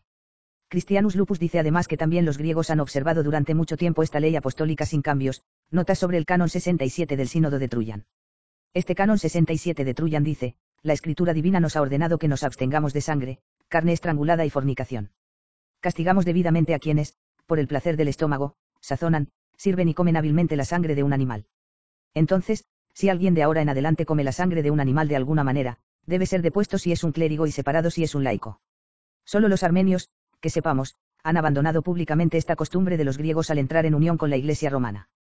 Porque el cismático Bartanes los había persuadido de que se abstuvieran de ciertos alimentos que la ley maseica llamaba inmundos con la única excepción del cerdo, esto, según él, lo había permitido San Gregorio el Iluminador, su primer patriarca. También les ordenó que destruyeran vasijas de aceite y vino si una mosca o algo parecido se ahogaba en ellas. Sin embargo, las conferencias que llevaron a cabo la unión de los armenios con la Iglesia romana decretaron que los padres armenios en los sínodos de Sis y Adana al unir su iglesia con la Iglesia de Roma aprobaron la carta dogmática de Gregorio, patriarca de Armenia, para King Heitans, que rechaza la distinción judía de alimentos por las palabras, ordenamos que todos los alimentos impuros se consideren purificados, como dice San Pablo, especialmente en el caso de los pobres. El señor Nierses, es decir, Gelagensis, también médico y patriarca de Armenia, enseñó que tales alimentos deben ser bendecidos con oraciones, Galanus, volumen 2 de Conciliatione Ecclesiae Armenaecum Romana. 67. El tercer y último punto sugerido por el texto de la cuarta amonestación es que los sacerdotes griegos no tienen prohibido usar ninguna de las oraciones o bendiciones que están en su Euchologion debido a referencias a asuntos que estaban sujetos a los preceptos ceremoniales de la ley antigua. Sin embargo, deben hacer todo con la intención no de obedecer los preceptos de la antigua ley, que ahora ha sido abrogada, sino de respetar la nueva ley de la Iglesia o la costumbre canónica fortalecida por una observancia prolongada e ininterrumpida. Al tratar con la costumbre griega de abstenerse de sangre y carne estrangulada, Lorinus señala que si los griegos de hoy se abstienen de sangre sobre la base de que están sujetos a esta ley, son supersticiosos. Esta ley ahora no obliga a nadie y su observancia recuerda a las ceremonias de la antigua ley. Pero no se les debe culpar si rechazan este alimento por una repugnancia natural u otra buena razón, en Siaeti. Actuum Apous. 3 y 20. Goarius, por escrito en Variantibus Lectionibus en el griego Euchologion, considera la oración por los que han comido cosas prohibidas e inmundas. Señala que los orientales evitan participar de alimentos inmundos por celo por la Iglesia, en lugar de por la ley maseica, etc. En consecuencia, a pesar de la calumnia balbuceante de Catumsiritus, están lejos de observar el ritual judío ya que están observando las tradiciones de la Iglesia. Catumsiritus tendría alguna base para su atrevida declaración si los griegos actuaran como lo hacen, no por estas razones, sino por pensar erróneamente que están obligados por el precepto apostólico de abstinencia de sangre y carne estrangulada. William Beveregius lamentablemente intenta defender esta opinión en su Codex Canonum Ecclesiae Primitivae, volumen 2, cap 7, no. 5. Algunos cismáticos han tratado de calumniar a la Iglesia latina diciendo que judaiza al consagrar panes sin levadura, observar el sábado y retener la unción de reyes entre los ritos sagrados. Pero León Alacio contradice su temeraria afirmación en su espléndida obra de Perpetua Consensione Ecclesiae Occidentalis et Orientalis, Vickey. 3, cap 4. Los refuta particularmente argumentando lo siguiente: dado que los judíos observan los sábados, un hombre que observa los sábados actúa de manera judía, por lo tanto, el hombre que no come la carne de animales estrangulados actúa de manera judía, ya que los judíos están prohibidos por la ley. Ley para comer tales alimentos, pero los griegos no comen tales alimentos, por tanto, los griegos judaís, loc. Siaeti Norte 4. Luego, a nuestro propósito, concluye, N9, que no se puede afirmar absolutamente que ese hombre judaiza quien hace algo en la Iglesia que corresponde a las ceremonias de la antigua ley. Si un hombre debe realizar actos con un fin y propósito diferente, incluso con la intención de adorar y como ceremonias religiosas, no en el espíritu de esa ley ni sobre la base de ella, sino por decisión personal, por costumbre humana, o por instrucción de la Iglesia, no pecaría, ni se podría decir que judaizara. Entonces, cuando un hombre hace algo en la Iglesia que se asemeja a las ceremonias de la antigua ley, no siempre se debe decir que judaiza. 68. Ya que hemos agregado un apéndice a nuestro tratamiento de cada una de las tres primeras amonestaciones, antes de terminar nuestra encíclica, ahora queremos agregar a esta cuarta amonestación un apéndice relevante tanto para el tema de la amonestación como para la publicación de la Euchologion revisada. 69. En el libro de Levítico, cap 12, se decreta que una mujer que ha dado a luz a un niño queda impura durante 7 días y permanece otros 33 días en la sangre de su purificación. Si ha dado a luz a una niña, queda impura durante 2 semanas y permanece durante 66 días en la sangre de su purificación. No puede entrar al santuario antes de que haya transcurrido este tiempo.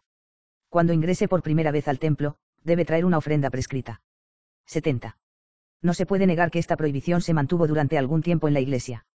En los cánones penitenciales de Teodorus, citados por Ivo en su decreto y mencionados por el cardenal Baronius en 266 DC, se dice que una mujer que entra a la Iglesia antes de que su sangre esté limpia después del nacimiento debe hacer penitencia durante 33 días si dio a luz un niño y durante 56 días si dio a luz una niña. Si una mujer entra precipitadamente a la Iglesia antes del tiempo prescrito, debe hacer penitencia con el pan y el agua durante tantos días como debería haberse alejado de la Iglesia. Pero tampoco se puede negar que esta prohibición fue eliminada en la Iglesia latina con el paso del tiempo. Si a la misma hora en que ha dado a luz, una mujer entra en la Iglesia para dar gracias, no comete ningún pecado, dijo el Papa Gregorio, y sus palabras se citan en el decreto de Graciano, can. 2, dia est. 5.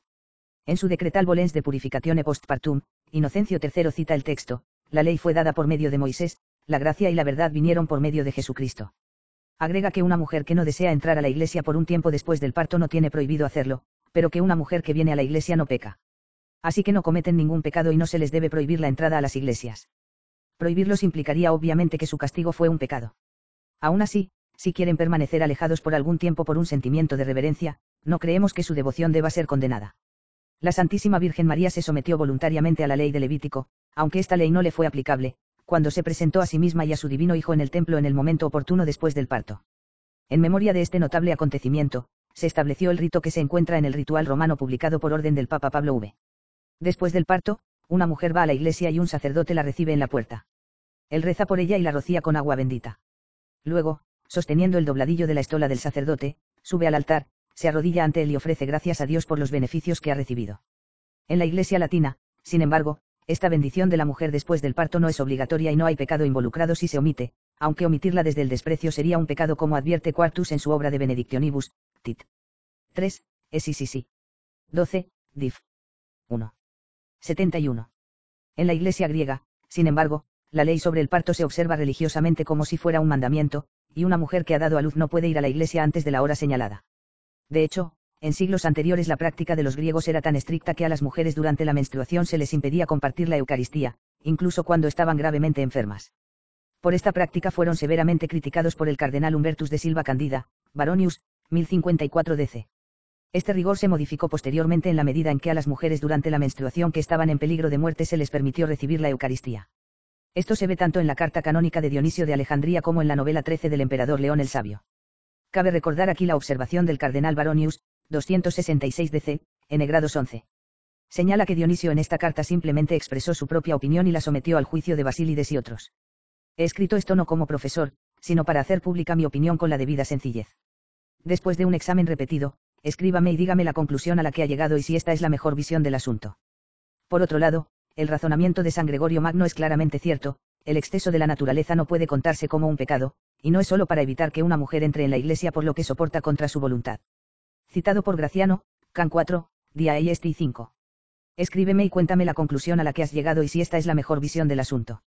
Por otro lado, el razonamiento de San Gregorio Magno es claramente cierto: el exceso de la naturaleza no puede contarse como un pecado, y no es solo para evitar que una mujer entre en la iglesia por lo que soporta contra su voluntad. Citado por Graciano, can 4, dia est 5. Escríbeme y cuéntame la conclusión a la que has llegado y si esta es la mejor visión del asunto. Por otro lado, el razonamiento de San Gregorio Magno es claramente cierto: el exceso de la naturaleza no puede contarse como un pecado, y no es solo para evitar que una mujer entre en la iglesia por lo que soporta contra su voluntad. Citado por Graciano, can 4, dia est 5. En cuanto a la participación de la Eucaristía, el Santo Doctor declara abiertamente que no condena a una mujer por comunicarse, incluso en este momento, aunque no desaprueba si ella se abstiene de hacerlo por reverencia. Debe ser alabada si no presume de recibir la Santa Cena por un sentimiento de gran reverencia, pero si lo recibe, no debe ser condenada. Porque es característico de la gente buena ver los pecados en alguna medida en sus propias acciones que no implican pecado. Por tanto, Theophilas Raynaudus critica la práctica de los griegos en este asunto, Operum, volumen 16, Heterodita Spiritualia, p. 33, no 28, Lyons. E incluso Goarius, que por lo demás es un promotor y defensor constante de los ritos griegos, admite francamente que la ley que prohíbe la comunión a las mujeres durante la menstruación es demasiado severa y contraria a todo orden. Aún así, las mujeres que están contaminadas deberían ser tratadas con más suavidad, a pesar de todos los argumentos y subterfugios de los griegos, etc. La debilidad es de naturaleza que se alivia automáticamente, innatis ad euchologium, p. 270. Luego invoca la autoridad de San Gregorio citando el pasaje de su carta que se da arriba. 72. Cualquiera que sea el caso de las mujeres durante la menstruación que ingresan a la iglesia y se les permite recibir el cuerpo del Señor, ahora volvemos a las mujeres después del parto. Como se ha dicho, en la iglesia latina la observancia de un periodo posterior al nacimiento simplemente se aconseja pero no se prescribe, mientras que la iglesia griega obliga a las mujeres a no ingresar a la iglesia durante un número específico de días.